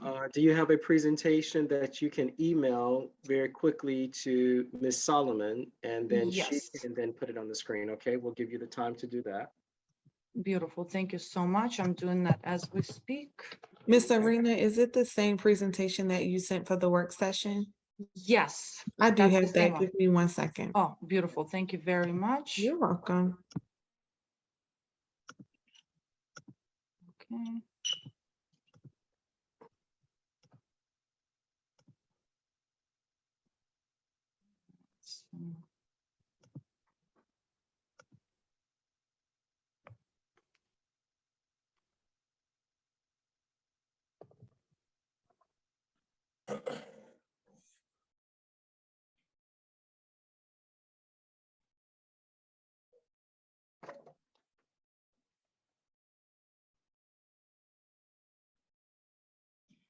If still, I can actually start speaking if that's better, so I'm not wasting anybody's time. If that's okay, Mr. Atkins, and then I'll go through the slides. It's not a waste of time. If you think that your visuals will aid or enhance your verbal presentation, I think that Ms. Solomon will have it up in just a few seconds. So Perfect. Thank you so much. That'll be great.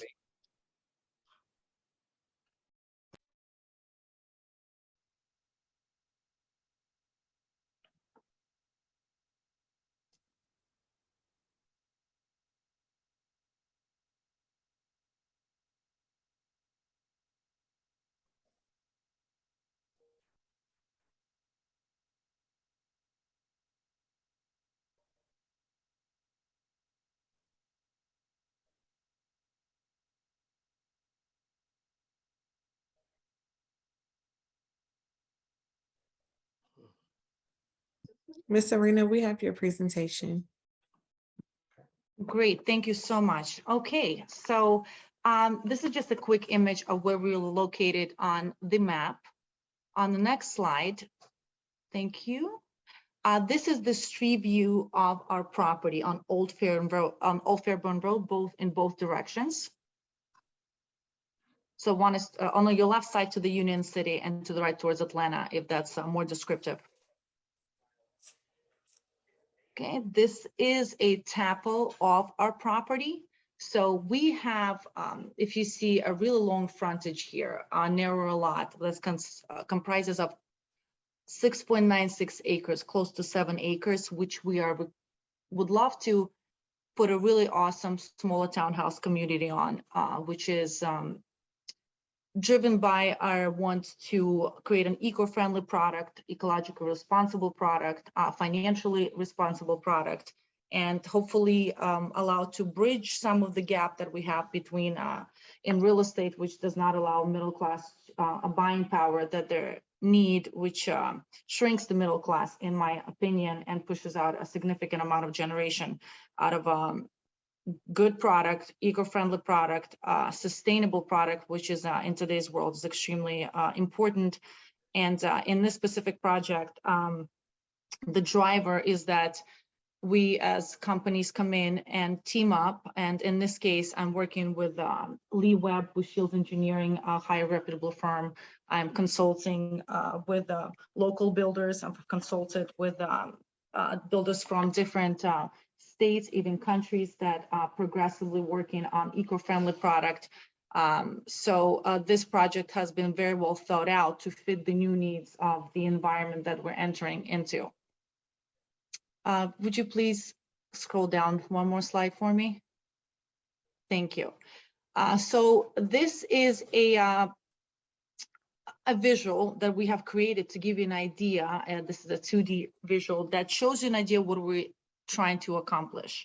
If you look on where Old Fairburn Road is, we've created a shoulder which would come off, and instead of having many driveways coming off of Old Fairburn Road, we've created its own street, which would be in the back of the property, allowing for the frontage to be as appealing to the public as possible, even though I can assure the product will be absolutely stunning, as that's aesthetics are extremely important in our line of work and for our company.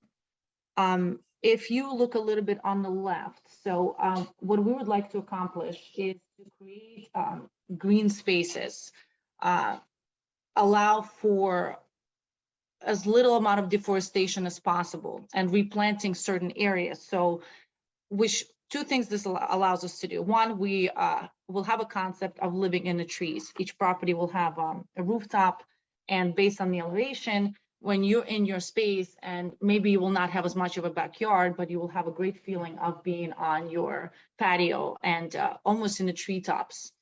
Along the Old Fairburn, if you look at Old Fairburn Road and where the townhouses start, all of that space will be heavy forested.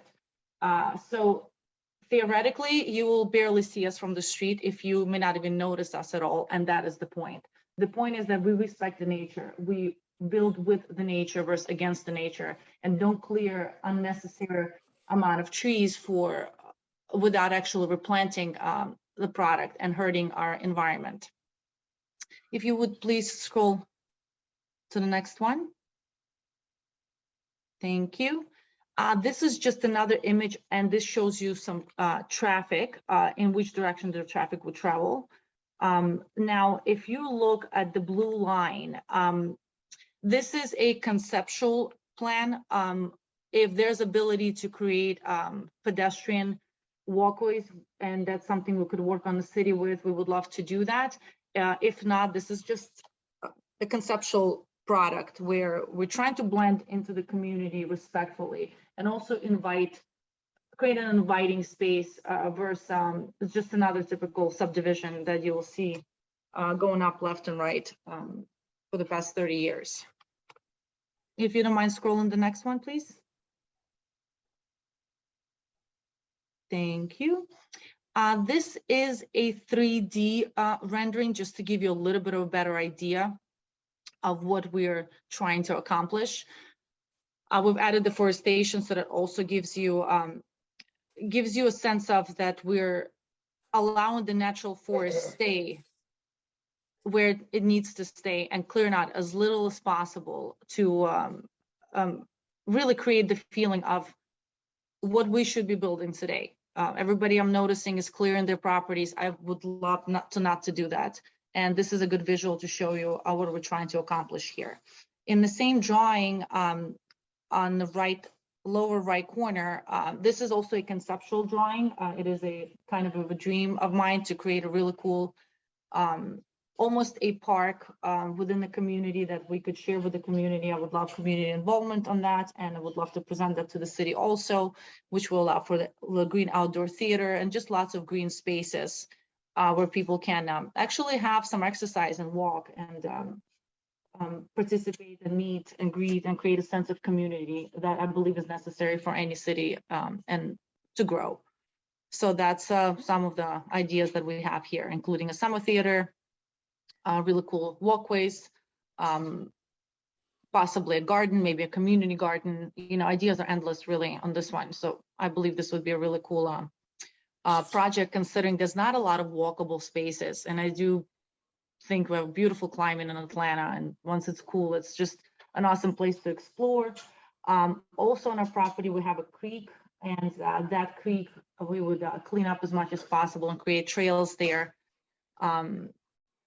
Yep, that one is easier. So if you see the little squiggly line in the bottom of the picture, that's the creek that I'm describing. And we would love to create some trails there, maybe some benches so people can, you know, live a healthier lifestyle. So that would be awesome. And one of the main ideas behind this project is create the space in which people want to settle into, where you're really creating a community around a project which decreases amount of turnover that usual projects experience of this nature. So it's kind of a bit of an oasis, in my opinion. Okay, thank you for your help. That looks awesome. I appreciate it. Okay, we can keep going down. All right, so the last, this image right here, I wanted to show you some of the products that we have been exploring, which, because we're raising the density, which is not only ecologically responsible, considering we're in a crazy house shortage, we're nowhere near where we need to meet as smaller developers or larger developers. So a high density product, I believe, is just the best way of resolving such an issue without going too far. In this case, we are doing heavy insulation, R50 in the ceiling. So we're going to do reflective eco windows, which will allow for the heat not to escape, for the cool air not to escape, or for the heat hot air not to escape in the winter, which will once it betters the environment, but it's also a lot more cost effective for our clients. We're also exploring an idea of a water tank. So we do have a lot of rain in Georgia, and I believe that each area has to utilize the environmental benefits that has been given to them. Since we're in a wet climate, creating retention water tanks is a wonderful way of saving water, which is also something many states are struggling with right now. And it's a responsible product to put out there, which if all of us kind of started doing this as a norm, we could probably solve a lot of these problems ourselves on a city level, allowing guys like us come in and start doing a responsible thing. So this would be, I believe, is one of the greatest ways of doing that. We're also exploring different materials. We live in a world where technology is fast and it requires a lot of research, but it's out there. And we can build today with products that are lighter, products that are a lot more energy efficient, they go up faster, there's a lot less waste. I would love to stay away from stick build, which would be, a typical wood framing, if we could, and bring almost a specific type of walls that are thicker, that are already insulated, that can be put in place, which will allow us to save significant amount of lumber costs and just in the cost of the project, which will bring better quality. We'll be able to do better finishes for our clients, and that will allow for just an enjoyment, right? I do believe that a significant amount of people are being left out without even having an option to own a home, not because they do not qualify. They have college educated, they have jobs, they simply cannot afford a $700,000 house. So there's no reason to build one, considering the cost of, just the cost of building went up 300%. It forces us to charge prices, and which pushes out the entire generation of people. And that's evident by multiple case studies. I am 36 years old. I have many friends who are highly educated and experiencing this problem today. And I really would love to be part of the solution with all of you to bring really cool stuff into a really cool area, promote the appropriate type of growth, which is eco-friendly, cool and fun, visually appealing. And I believe it's just a cool product. And I really hope that, you give it a little thought and really see what we're trying to accomplish, that promoting us and allowing us to put it out there will inspire others to do it the right way and not just look at the profitability and just simply hustling for the fact that we're kind of holding the upper hand. This will allow to do a good deed and really pull something you would see in affluent areas. You'll see this type of product all over the world already being used. And it is in US. It's just in New Jersey, and it's in Philadelphia, and it's in Texas. But I think city of East Point, state of Georgia, is one of the most progressive states. It's shown by its economical development.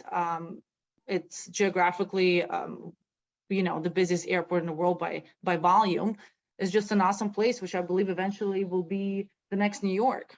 And it's ready for us to take one responsibility, put out the right product, still do beautiful work, and allow middle class and a specific group of younger people that are kind of stuck in between here, plant their roots, raise their families, and start contributing to the neighborhoods.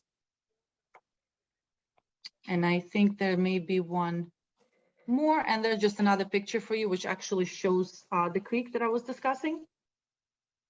And please accept this as conceptual. If we have to break them up a little bit, we can. We're open to it. This is just so you have a nice visual of, okay, this is what, if you drive by this property, this is what it would look like. But the cool part, which you may not see on this picture, there's a pretty substantial drop from Old Fairburn Road to the townhouses. So you will just kind of see the tops and a lot of forest. Kind of a cool ecological little secret. And that is all I have on the presentation. I would also would like to ask if it's possible to allow Mr. Tolton speak. He is my consultant. He's a really respected builder in Atlanta. He's a native here. The last four of his phone number is 7053. And if that's okay for him to add on to my presentation, I would truly appreciate it. Absolutely. This is the time for any proponents to speak. And so if Mr. Tolton is a member of your team and a proponent for your project, we're happy to recognize Mr. Tolton at this time. Please state your first and last name and your current address. Greetings. My name is James Talton. My current address is 769 South Gordon Road in Austell, Georgia. And I would like to first say good evening to everyone, commissioners, chair, directors, as well as all citizens that are on the line with us on this Zoom call. I wanted to thank you for your time and the opportunity to sort of give input on this particular project. Wanted to address a few things as we've done our research and studies as it relates to the 2017 Comprehensive Development Plan that was put out by the city of East Point. And we know and understand that things in times have changed since that plan was put in existence, but just want to point out a few findings that we observed in the Comprehensive Development Plan. On page 7 of the Comprehensive Development Plan, it talked about age distribution and how in the city of East Point, there were a number of persons under the age of 18, how that had significantly declined, as well as the age group of 25 to 44 age population had also declined, which in our studies, we found that usually the age group of 25 to 44 are the parents of that under age of 18 or what have you, in which we see the declines in that area. In the essence of time, I continue on and discuss as well page 10 of the data and demographics, how it shows in your comprehensive development plan that there are significant small portion of attached units, which only, I believe, represents the second lowest group of housing located in the city of East Point. And so those were all concerns as it related to your comprehensive development plan. I believe the findings that the community at that time wanted to have addressed.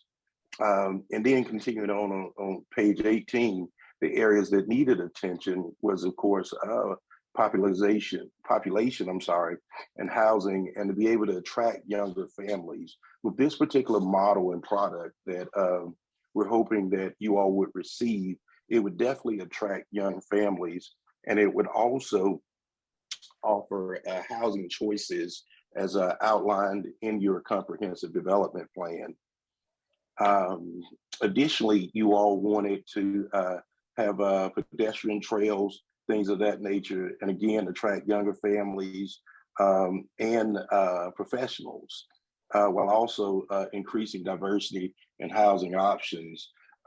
Again, with the comprehensive development plan, this particular model actually addresses all of those issues sort of in a snapshot, granted not being a mass product or what have you as it comes to housing, because we're talking about relatively 41 units or less, but it does meet the needs of your comprehensive development plan.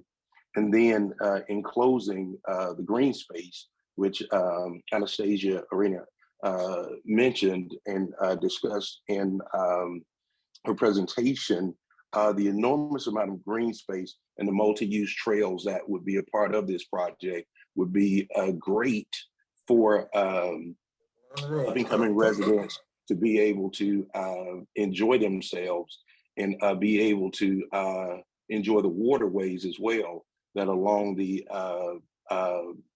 creek path there. We all are familiar with the Chattahoochee River and how a number of entities are trying to create green space along the Chattahoochee River.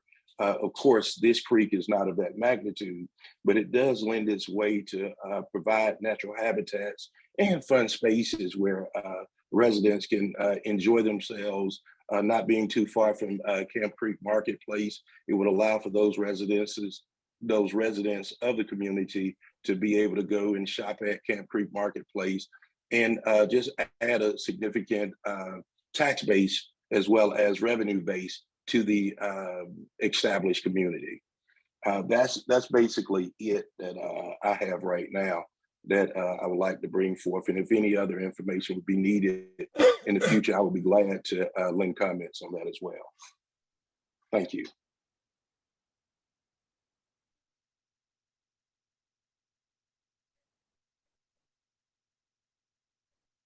Thank you, Mr. Talton. Are there any other proponents here to speak in favor of this case? Any other proponents here to speak in favor of this case? Hearing none and seeing none, are there any opponents here to speak against this case? Are there any opponents here to speak against the case?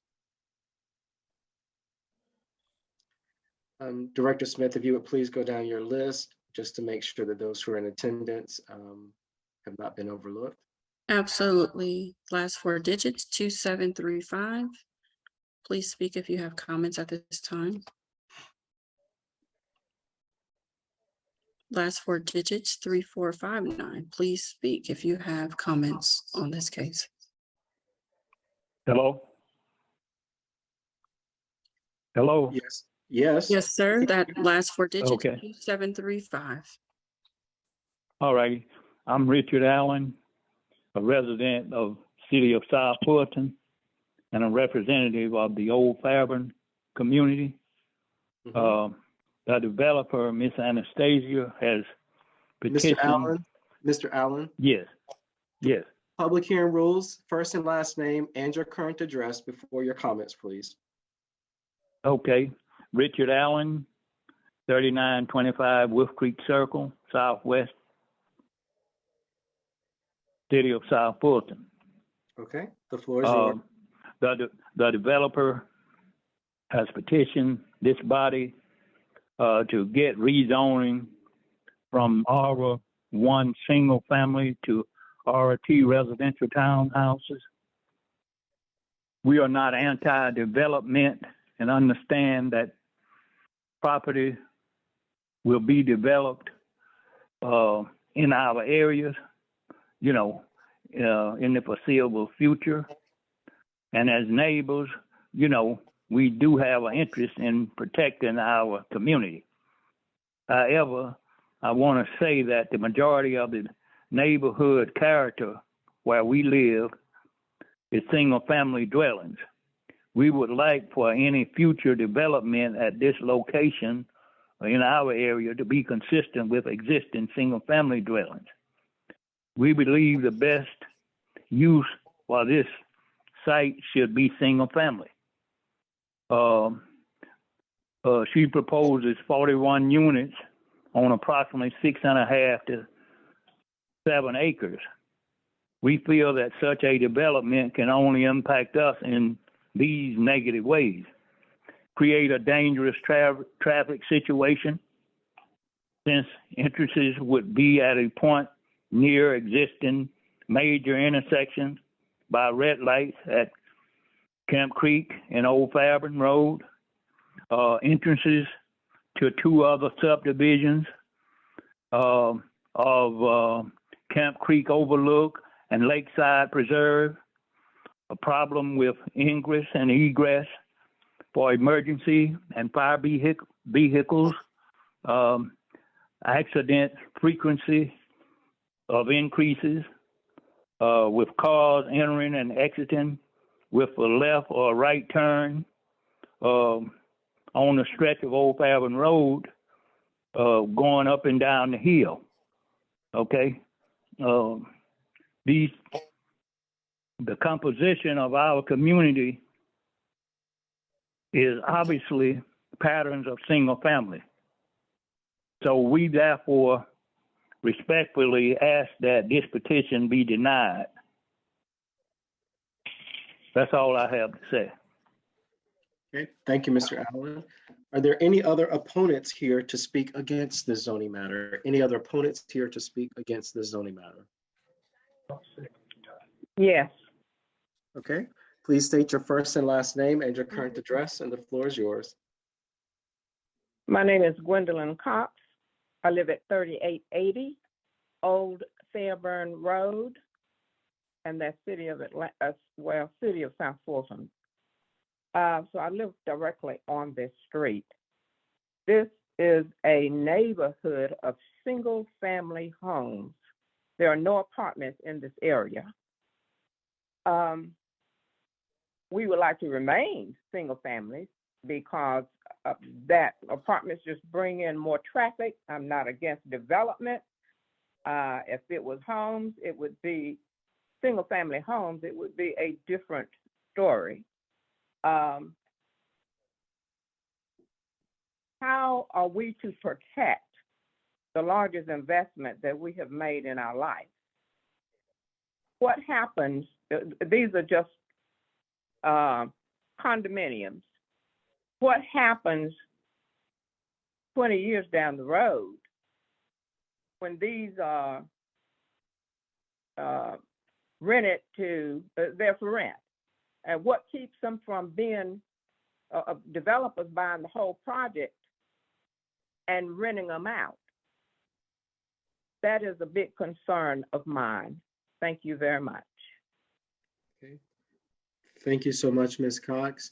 Are there any other opponents here to speak against this zoning matter? Any other opponents here to speak against this zoning matter? Okay, hearing none and seeing none. Ms. I'm McGee? sorry, I had my hand raised. This is Okay. Condra McGee. Okay, Ms. McGee, if you would please state your first and last name and your current address. Yes, good evening. My name is Condra McGee. My address is 3731 Old Fairburn Road. The floor is yours. Thank you. Maybe for many of you guys, this seems a bit like deja vu. And I can say that for me, the variables haven't changed from the last time that we were discussing this same proposal. And if anything, some of them may have even gotten worse during that time as it relates to the reasons that the community does not support the rezoning of this particular property. I definitely appreciate the Planning and Zoning Commission for you all's diligence in ensuring that any development plans are consistent with the existing communities and making that a part of your mission. Now, with that being said, again, like the other opponents of this particular request have said, there are no townhouses, apartments, condos, or any of the like on Old Fairburn Road from Camp Creek all the way to Stonewall Tell, and either on the East Point side or on the city of South Fulton side, and the same for the opposite side for a further stretch, right, opposite of Camp Creek. Once again, it's a beautiful, quiet stretch of single family homes, many that have existed for over a century, half a century. And then again, they're recessed from the road by large, well-kept front yards. I'm not sure how many of you guys are familiar with that, but it's a beautiful neighborhood. And so similar to the committee's points of an earlier request, I think it was the first request tonight, this would certainly be considered spot zoning and inconsistent with the established neighborhood that already exists. And I think to make a change here would actually establish a dangerous precedence and open the door for further deviation, which is in direct conflict with, I believe, what you all's goals are to protect the current and the future state of the communities within the city of East Point. There's been a lot of talk during the presentation of possibilities and use of language like if we could, or I would love to, but there's not much that was concrete. There wasn't much of anything, I guess, that was definitive, and it was expressly deemed conceptual. I think the things that can't be lost upon the committee as well as the residents, it's just, currently what the state of the city of East Point is right now. Crime year to date in the city of East Point is currently up 9.2%.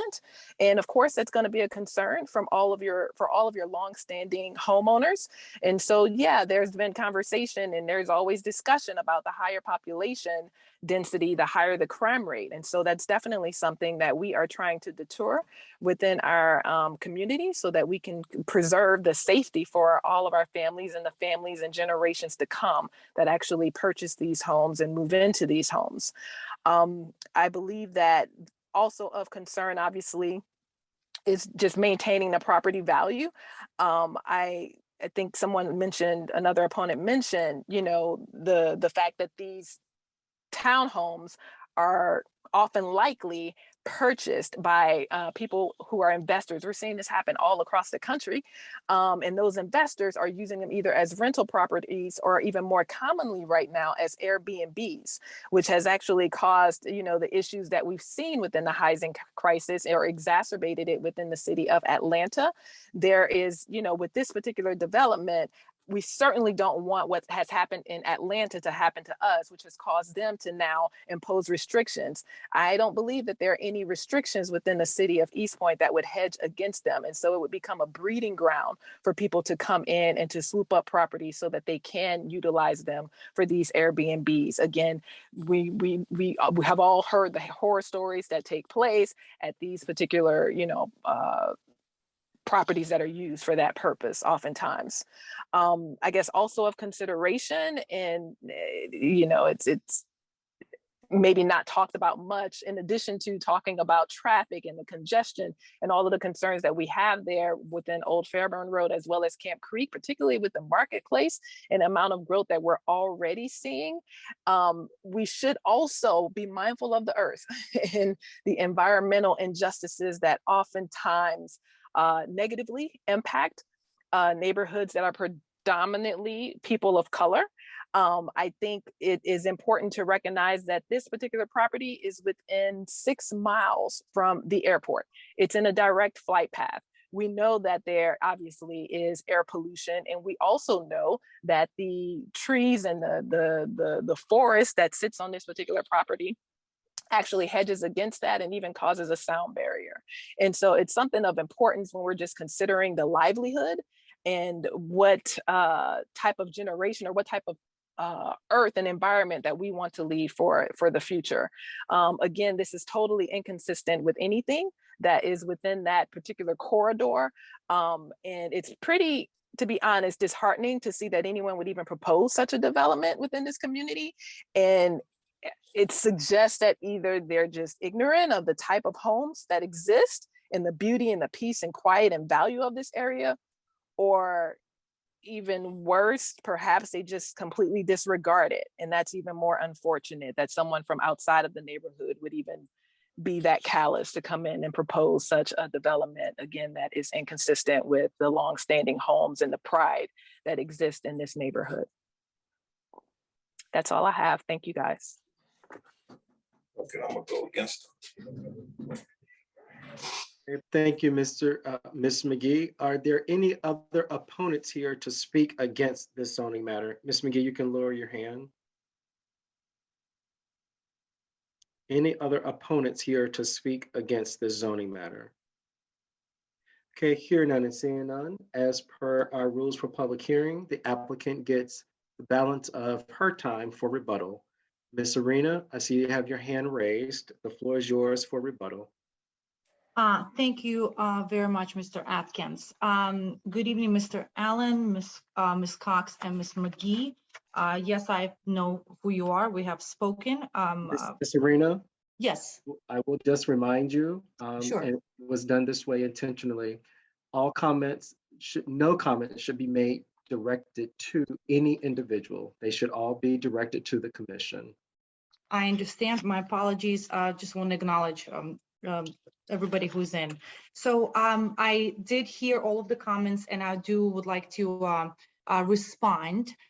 If in the comprehensive plan of East Point under future development, which is part 5, it is part of the goals that are written out are a variety of residential development type, mixed residential use development,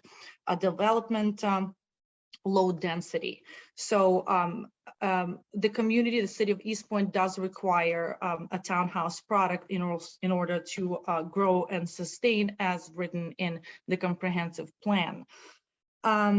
Under the development neighborhood, one of the goals is promote diversity housing, which is also something that's written in the comprehensive plan, in which we're in compliance. I also would like to address, as far as what I have presented this evening, conceptual, everything is conceptual until it is approved and recognized. So under no circumstances, my intent is deceiving. I'm an advocate for environment. I'm highly respected in the community. I'm a woman who started this business 6 years ago by myself, and today respected amongst small and large builders in Atlanta, in the city of Blue Ridge, many cities throughout Decatur, you name it. So I am a woman of integrity, My team is people of integrity. I believe that providing housing is a huge responsibility. People like myself, companies like myself, have to understand, and I truly take this responsibility extremely seriously, because what we do affects people, hopefully in a positive way, provides shelter and provides a home for many years to come. My reputation speaks for itself. I'm easily, you can find me on social media. You can, I'm very open and a bit of an advocate by nature. So I would love to, and I would like for everybody to hear that my intent is always to preserve, and I always try to look at the bigger picture. And the truth of the matter, Piece of property that's loaned. it is. Commissioner Fields, could you please mute your device? Commissioner Joseph Fields, could you please mute your device? Thank you. Ms. Arena, you have the floor. Thank you. If you also look at the shape of the lot and you look amount of frontage we have 7 acres, and the max we would be even able to allow as far as single family homes would be 18 homes. We would have to clear the entire lot. I believe that my project speaks nothing outside of sustainability, green space, living in the nature, as many of my other projects are, as actually, if you research me, you'll find that. So due to the shape of the property, due to what is the city of East Point requires, as noted back in 2017, where it's written in black and white that City of East Point is welcoming diversity respectfully. This is not a condo. I would love to also clarify, these are homes that are so happen to join connected by a wall. I have utmost respect for the state of Georgia. I have utmost respect for the opportunities, City of Atlanta, City of Decatur, City of Blue Ridge, in this case, City of East Point, City of College Park, City of McDonough. These are all the projects that I'm involved in. I've utmost respect for the community. I do believe that if more people like I exist, we'll be in a better world in 10 years from now. I take my job extremely seriously. This is my passion. This is not a sales pitch.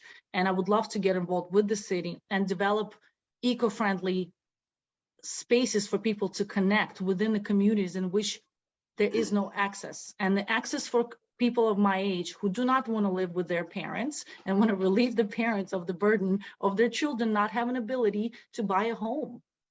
And that is a real problem today. And there is no support for people between the age of 25 to the age of 47 in this space. And I do believe I'm an advocate for my generation. I'm an advocate for my friends who sit on the same table with me and cannot afford a home, not because they do not qualify. I'm not sure how many of commissioners or city officials have children or have friends within that age group who may be in that position. I'm pretty sure at least one of us knows one. And what I do, and I'm not responsible for other builders, but what I do is special. What I design is special. My footprint on my life, my footprint on this career is something of I want to be remembered for creating good product, for contributing to the society, for creating spaces in which people do well. Well-being of physical body and emotional body is what my life is devoted to. And I express that through development. So happens that is my niche. That is what I enjoy. That is what my talent is for. So I can assure you that the integrity is there. I would like to also address the traffic study. We actually have spent a large amount of resources on that. We have hired A&R Engineering Inc. that specialize in traffic studies. The traffic study is actually being worked on. It's quite excessive, and that's something we have contributed significant financial efforts towards. As far and pertaining to traffic, when there's development, there's higher density. That's always going to be an issue. But allowing me to clear out a lot and put 18 homes, which simply irresponsible, will actually create more traffic whereas less, because I would have to drop a bunch of driveways of Old Fairburn Road, of the main street. So the same way as my neighbor, as you pass my lot, the first property has a driveway going directly into their property. That would to create enormous amount of traffic. I'll go back to the word conceptual that I used. I do not want it to be misconstrued because until I have something in my hand, it is a concept.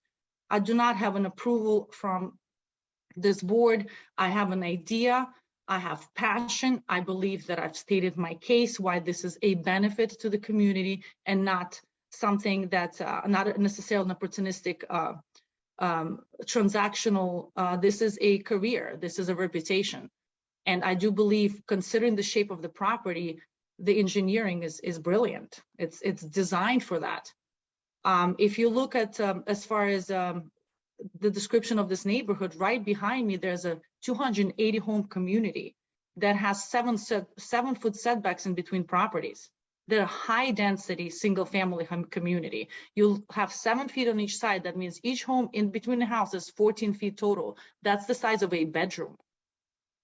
That's right behind me. If you look, D.R. Horton, adjacent to my lot, just received an approval to do 128 units within the same density. So I'm not coming in. These are the projects that have been approved and also have the same style of setbacks. So under no circumstances we are in this acreage-like area where each house has all this acreage. There are properties like that. There are gorgeous properties along Old Fairburn Road that's set back, but there are many that are also beautiful and also functional that are higher density communities that are huge. So that would be a misrepresentation of where we are. We are the present. This project is the future. This city is in a perfect location for this type of product. It is architecturally stunning, in my humble opinion.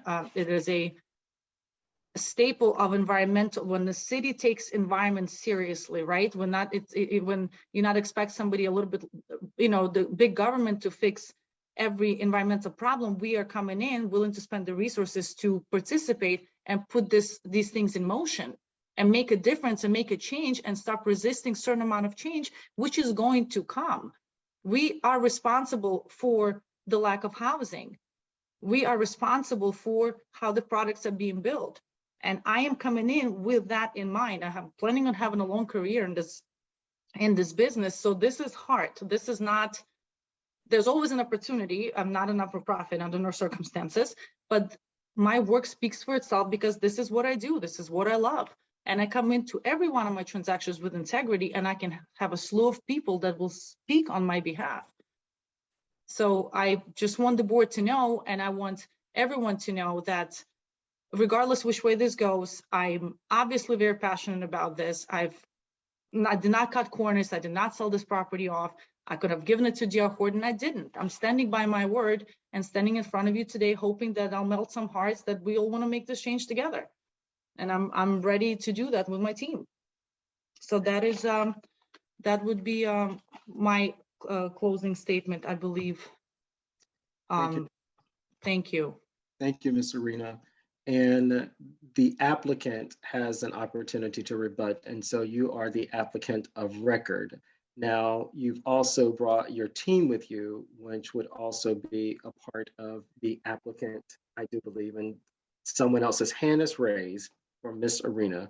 So yes. Okay. Yes, sir. Is that I'm Mr. sorry, Thompson? Yes, it is. Yes, it is. And before you get started, Yes. Mr. Talton, I would need to ask staff how much more time is remaining for the applicant's rebuttal.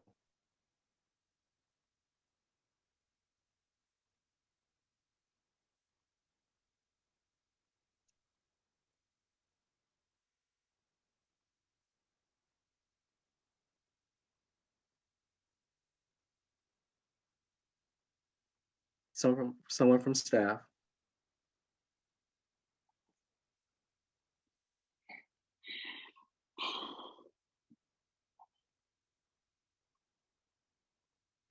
Director Smith, is someone there from staff? Yes, we're here. Okay. We were trying to calculate. It appears to be a minute left. Okay. Mr. Talton, you have approximately 60 seconds remaining. Okay, thank you. Again, being a native Atlantan and actually used to play in the old Fairburn area and having family on Thaxton Road and Butner Road area, very familiar with the townhomes there on Butner Road that were put in several years ago. So I just wanted to, even though those townhomes, I believe, are now in the city of South Fulton, but there are townhomes on Butner Road which are approximately not even 5 to 10 minutes driving from this particular location. And so while it's an interesting, this particular site is an interesting site being on the boundary lines of East Point and South Fulton, I just wanted to address that there are townhomes in the area as well as these units are not as high density townhomes as those high density townhomes are. These would in fact have more green space with walking trails in order to meet the plans of the comprehensive development plan. So I just wanted to make that note. That's it. Thank you. Okay, thank you, Mr. Tarleton. Please lower your hand. Okay, commissioners, at this time, I will entertain a motion to close the public hearing. Mr. Chair, I move that we close the public hearing. Is there a Second. It's been moved by Commissioner Lovett, seconded by Commissioner Miller, that we close the public hearing for this agenda item. All in favor, sound aye. Aye. All opposed, sound nay. Hearing none, the ayes have it. The public hearing is now closed. Staff, would you please sound your recommendation?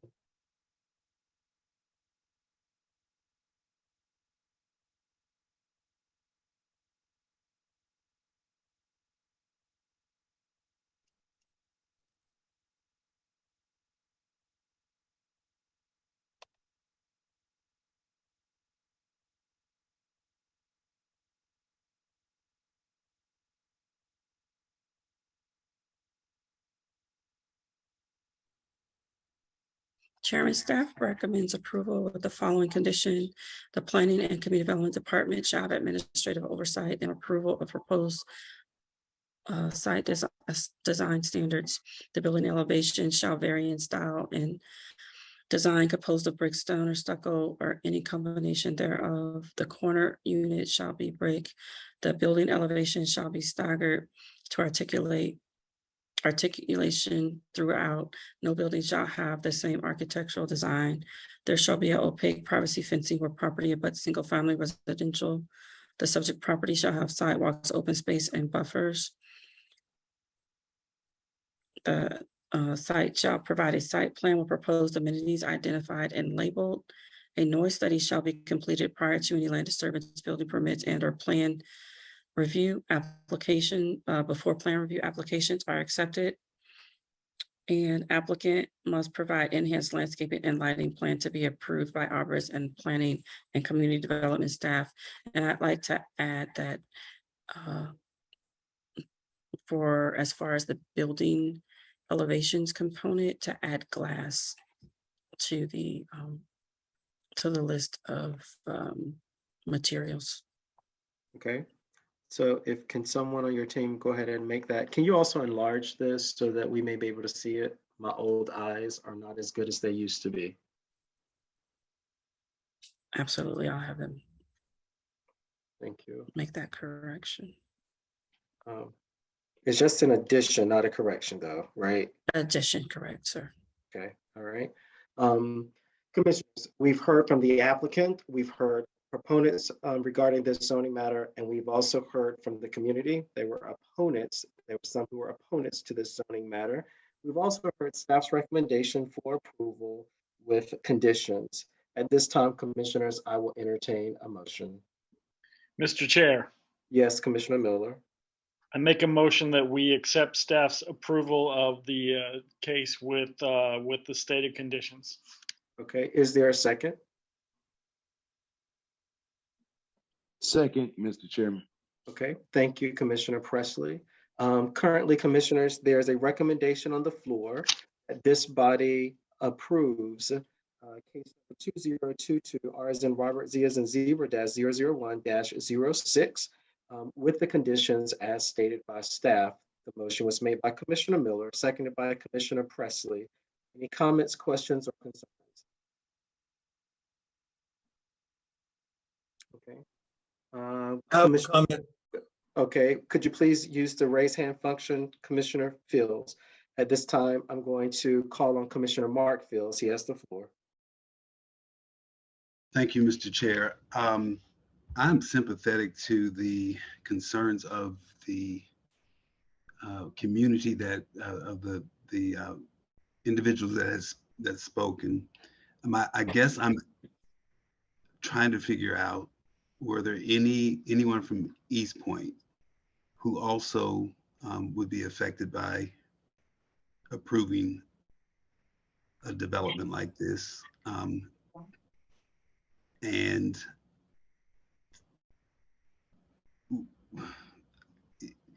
we have our neighbors from the city of South Fulton being affected, and wasn't very clear if there's anyone from East Point affected. Yes, I get you, duly noted. And yes, so I think that all of the opponents were residents of the city of South Fulton. It does not seem that we had any opponents from the city of East Point to speak at the public hearing. And so I think to that,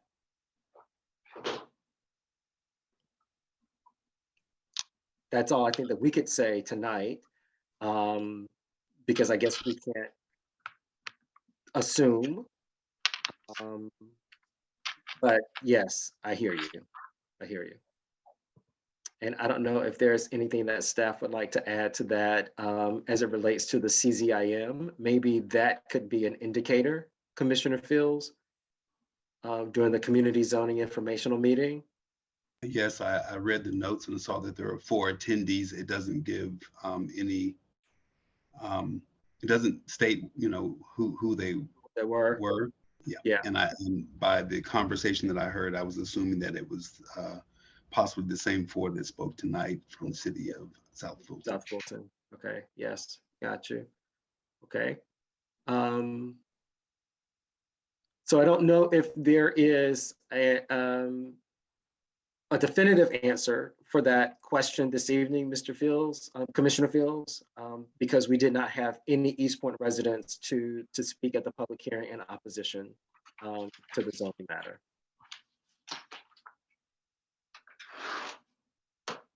Okay. I'll then go to Commissioner Joseph Fields. You now have the floor. Yes, thank you. Thank you for recognizing me, Mr. Chairman. I understand exactly development and how, how new development could enhance our city, and I agree with that. However, the city does have ordinances in order to regulate the location and structures, the height and bulk of structures, the use and intensity of use, lots and structures, and to regulate open spaces and aesthetics. East Point is divided into zoning districts, which are individually described in this ordinance. This is ordinance section 2054.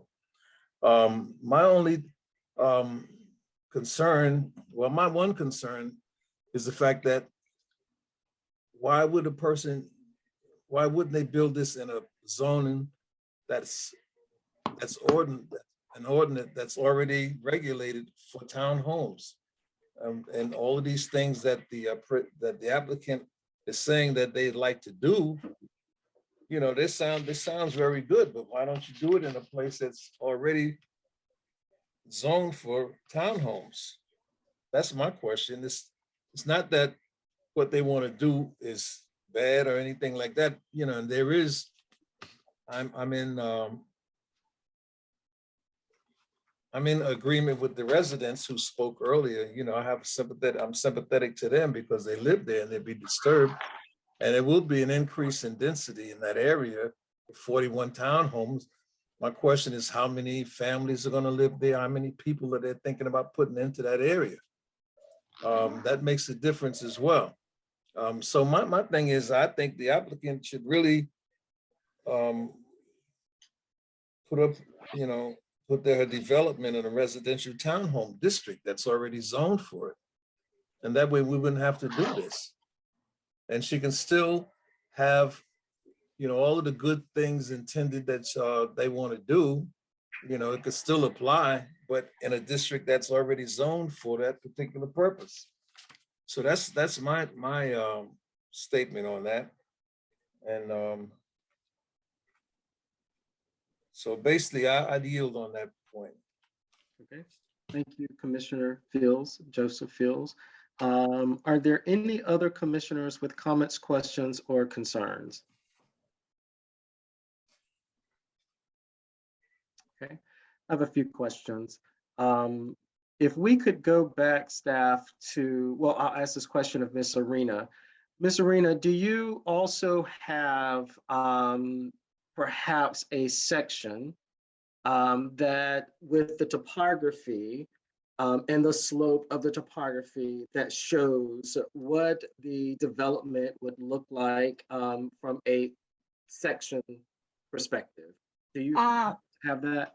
I do actually. I could email that over really quickly. It's a pretty large packet, but it's there. Can you bifurcate? Can you just take that particular image out? I would like to see that. Sure. I'm going through it now. So it kind of gives you the side view into the ground. Yeah, so I can definitely give you a nice topography. Okay, while you're looking for that, Commissioner Joseph Fields, I see your hand is still raised. I didn't know if you wanted to be recognized again or if that was from your previous comments. That was from the previous comments. Thank you. I'll put it down. All right, thank you. So while Ms. Arena is looking for that, I'll go to Commissioner McKnight. Commissioner McKnight, you're recognized and have the floor. Hi, thank you. I do have a question about, so with the, it's currently 41 townhomes that they're asking to be in that area. And I was just, and this could be a guesstimate, not expecting to be exact. If in that same piece of property, how many single family homes would even be able to fit on that acreage of land? May I answer? Sure. Sure. So based on my calculation, it would be 18. Based on the size of the lot. So 18 single family homes versus 41 townhomes. Oh, so 18 driveways. 18 driveways versus 41. Versus one, actually. If you look at the back, we've created a street in the back towards where the creek is. So you wouldn't actually see any of that from the street. The street's on the inside. Okay, and you will still have the floor, Commissioner McKnight. Ms. Arena, I'm assuming that you are making that distinction because we would have one curb cut versus 18 curb cuts is, I think, what you're trying to distinguish, correct? That's correct. Okay. All right. Okay. And that speaks to traffic and traffic control. Commissioner McKnight, you still have the floor if you have additional follow-ups or questions. No, that's all for me. Thank you. All right. Since I just emailed it to zoning, would that be the most appropriate email? Yes, if you sent that over to Ms. Solomon, that would. Okay. So I just sent it to, make sure I got it, zoning@eastpointcity.org. Okay, Ms. Solomon, are you able to? That's perfect. It just came through. Okay, perfect. Thank you. All right. While she is pulling that up, are there any other commissioners who have comments, questions, or concerns? Okay. Mr. Chair, I'm sorry. Yes. And I did not raise my hand, my apologies.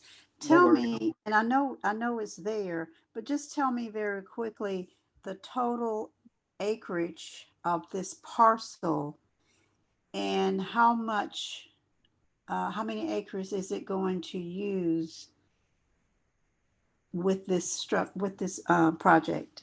The development, okay. Yes. Ms. Arena, what is the total acreage? I'm sorry, and how close is this to the body of water that you're talking about? I know it's not the Chattahoochee, So just kind of go through the, that may be what we're going to get to, the typography in your question, Mr. Chair. Well, I actually was going to look at something else because I know that the state and the city, they require buffers. And so there cannot be development within a certain number of feet of streams, so, or bodies of water. Yes. Yes. So that would have to be complied with. I had a different thing that I was sort of looking at on that. Ms. Arena, what is the total acreage of the site? So we are at 6.96, so we're at 7 acres. And yes, I believe it's 150-foot stream buffer. It's either is it 75 or 150? I'm sorry, I'm looking through the package at the same time. So yes, we are within the limits of the stream buffer to code. Okay. And the actual improvements, if you were able to, based on the footprint of the townhome development, do you know what that would cover of that approximately 7-acre site? I think we are under 4. I actually think about 3.5 acres About of the 3.5. actual development. Okay, so just half of the site is what you would develop. That's correct. Okay, I have other questions. Sure, you have the floor. So does this land sit in a wetland or in a stream buffer zone? Or I know East Point is in a 100-year floodplain. And there is a reason why there's some of this property has not been developed in and around East Point is because of flooding. So talk about if water for a minute. Okay, if I may answer, according to the information that was initially sent over that we looked at when Anastasia first presented the conceptual, it spoke to the floodplain and how the property is not in that 100-year floodplain. It would not be impacted by a 100-year flood, which is a extreme flood. Even a 20-year flood is an extreme flood, but the property would not be impacted by a 100-year flood or a 25-year flood. Is not in a wetland. Okay, so you're saying that it wouldn't be impacted, or no, it has not been impacted, or no, okay. it does not. It does not sit in the 100-year floodplain. Okay. It does not. Thank you. Okay. Okay. Commissioner Lovett, any other questions? Mr. Chair, that concludes my questions. Thank you. Okay, you're welcome. Thank you. Commissioner McKnight, it looks as you've raised your hand again. You have additional questions. You have the floor. My apologies. I believe my question was already answered. Just for clarity though, the difference between single family and townhomes in terms of actual families living in this area, since it's currently already zoned single family, it's basically 23, since it'll be 41 townhomes versus 18 single family homes, give or take. So 23 additional families. Okay, that's all. I just wanted to make sure. Okay. All right. All right. And all right, any other comments, questions, or concerns?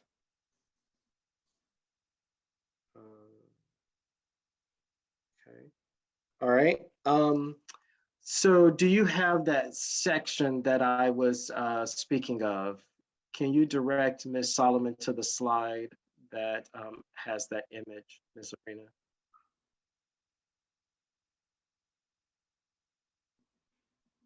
Yes, sure. So if it's a little, one second, I'm not sure what view I'm looking at. If you go to the different image, this is just some of the elevations that we're played with and gives you the side view of the depth of the lot. Right now I see you. I don't see. Okay, This- yeah. I don't think it's on the screen at this Okay, moment. gotcha. The image that was on there for at the beginning, that was the right image, this one. So if you look at the picture, you see these 3 little squigglies that's Yeah. on the, so that kind of shows you, Got you, got you. Okay, Okay, makes can sense? we Okay. enlarge? Yes, can we enlarge that, please?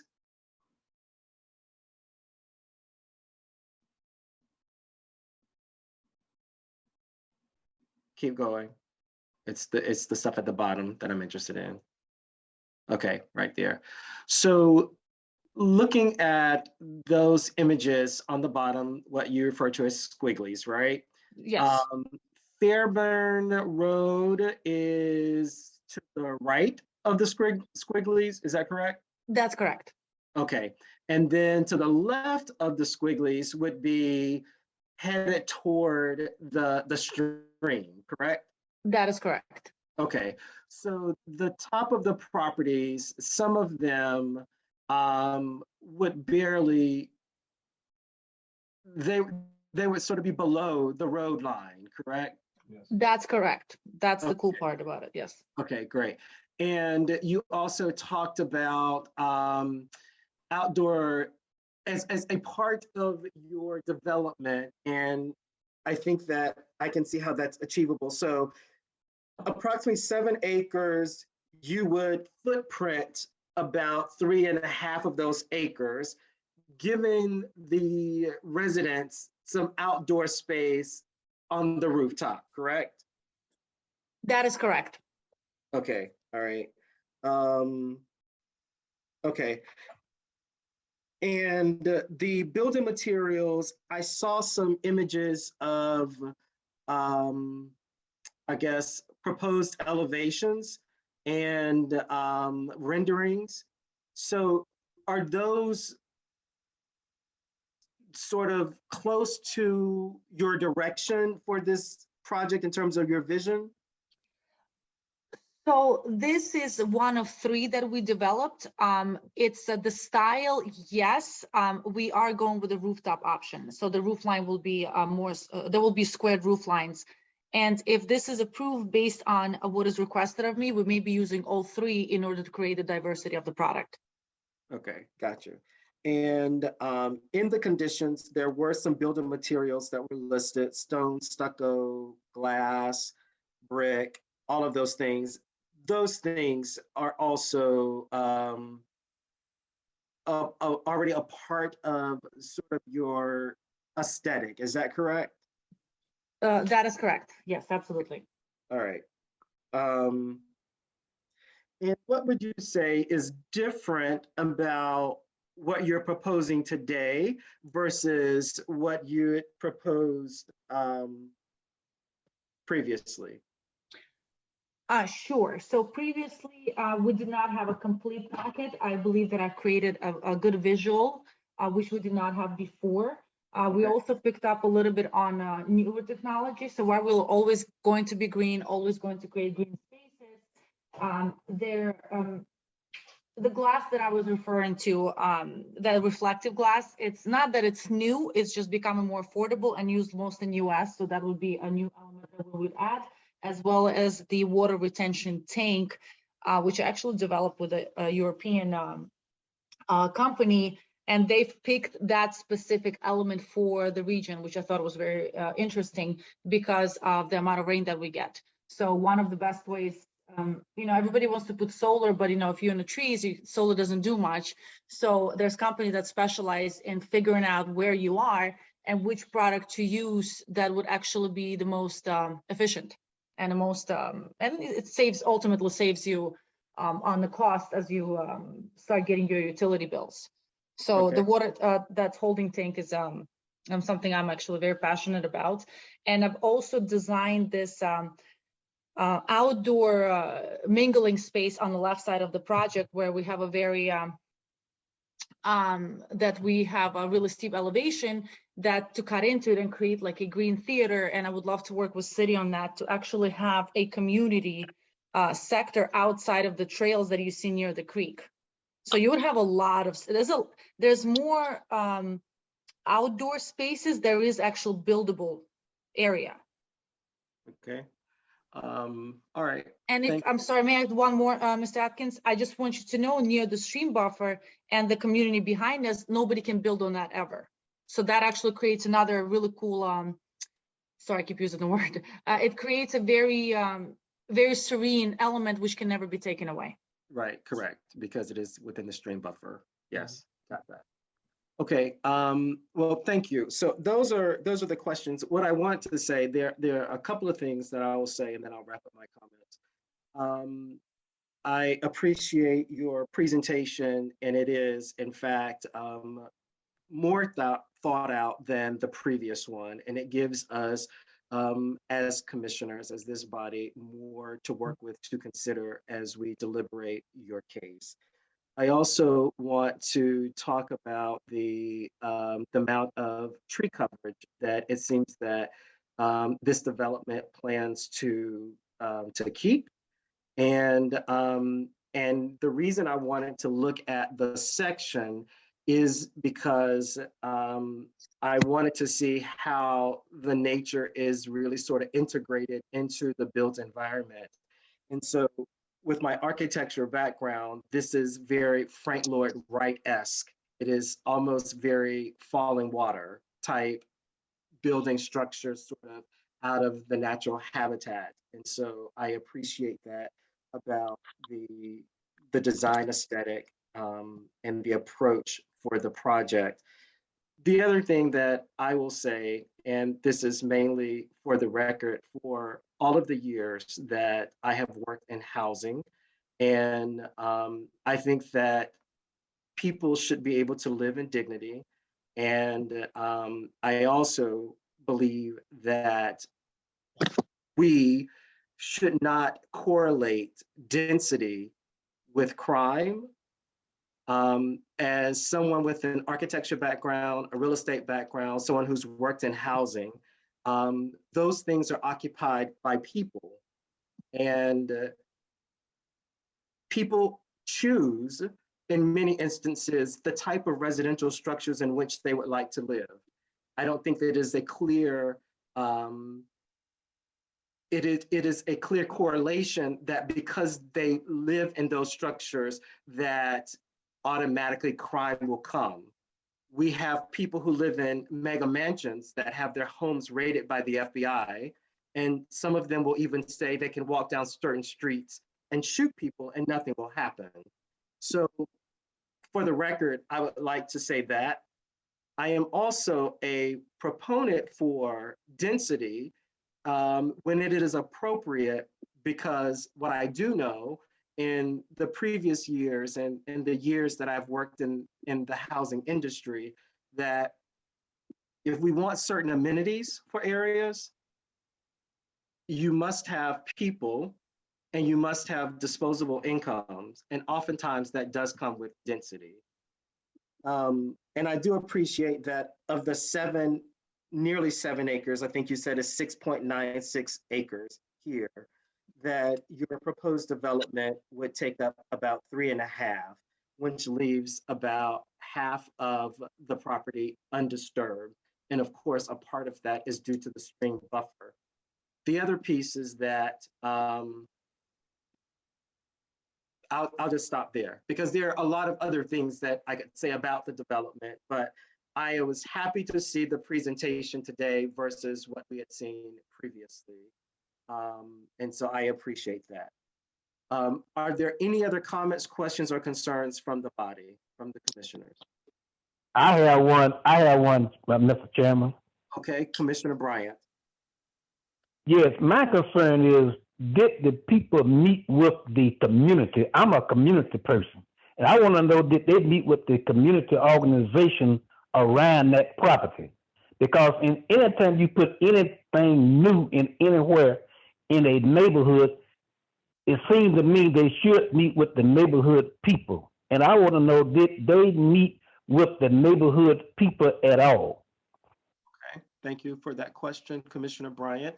And so at this time, we will give the applicant and staff an opportunity to respond to that question based on the requirements of the city, the notifications to the surrounding neighbors and the CZIM.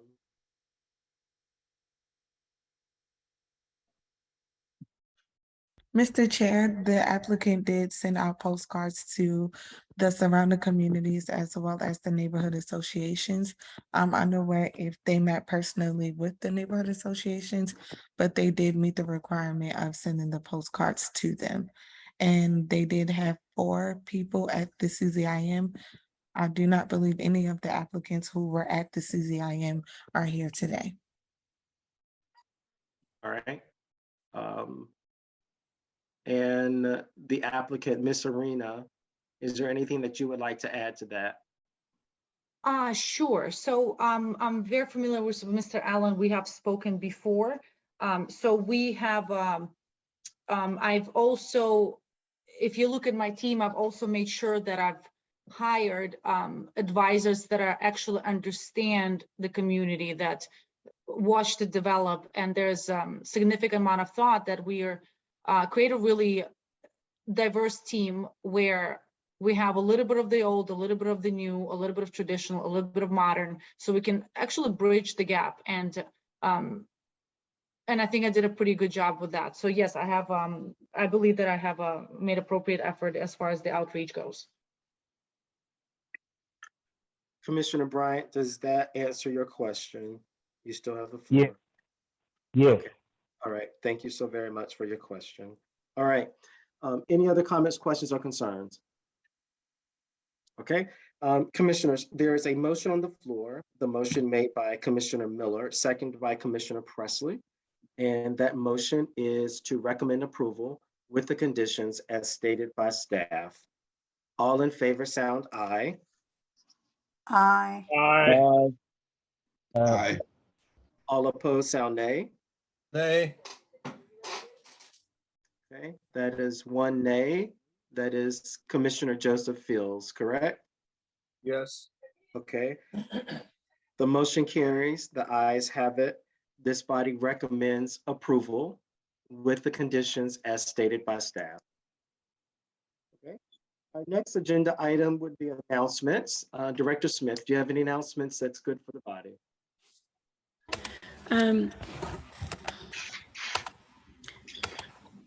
I have one announcement. We had our final steering committee meeting for the comprehensive plan that is currently underway, and we've been working on that. And we have t-shirts for each and every staff member. So we'll be reaching out to you to see what size you'd like. And thank you for your time this evening. Okay. Director Smith, do you want to just give a summary of the open house that was held a couple of weeks or so ago? Oh, absolutely. We had a open house for the comprehensive plan where our project manager, Andrew Smith, put different types of boards and activities around the room, dealing with the land use, dealing with the population, housing, environmental elements of the current comprehensive plan. There were maps set out as well for members of the community to come by and give their comments, to write on the boards. There were games that were placed out where you were afforded the opportunity to get a stack of money, and depending on the topic, you were allowed to place money in the different types of boxes. And it went from code enforcement to policing to the elderly to it was just many, many different types of topics that deal with the health, safety, and welfare of the community. And it was just a really, really nice turnout. There were at least 50 or more people that came in through the 2-hour period that we were open. And we were just really, really happy with the turnout in general and the engagement that was provided during the 2-hour open house session. Okay, thank you very much. Commissioners, any announcements? Okay, I have no announcements for this evening. So at this time, I'll entertain a motion to adjourn. Mr. Chairman, I was late to hit my mute button, Mr. Chairman. Okay, Commissioner Presley. I lost my baby brother on the 1st of this month. Could y'all just pray for my family, especially my mother, because I hadn't really seen her grieve, and when it finally hits her, it's gonna be hard. So just send up any prayers, any faith you believe in. I welcome all. Thank you. You, got and I'm sorry for your loss. Yes, our sincerest condolences. Our Thank sincerest you. condolences to you and your family.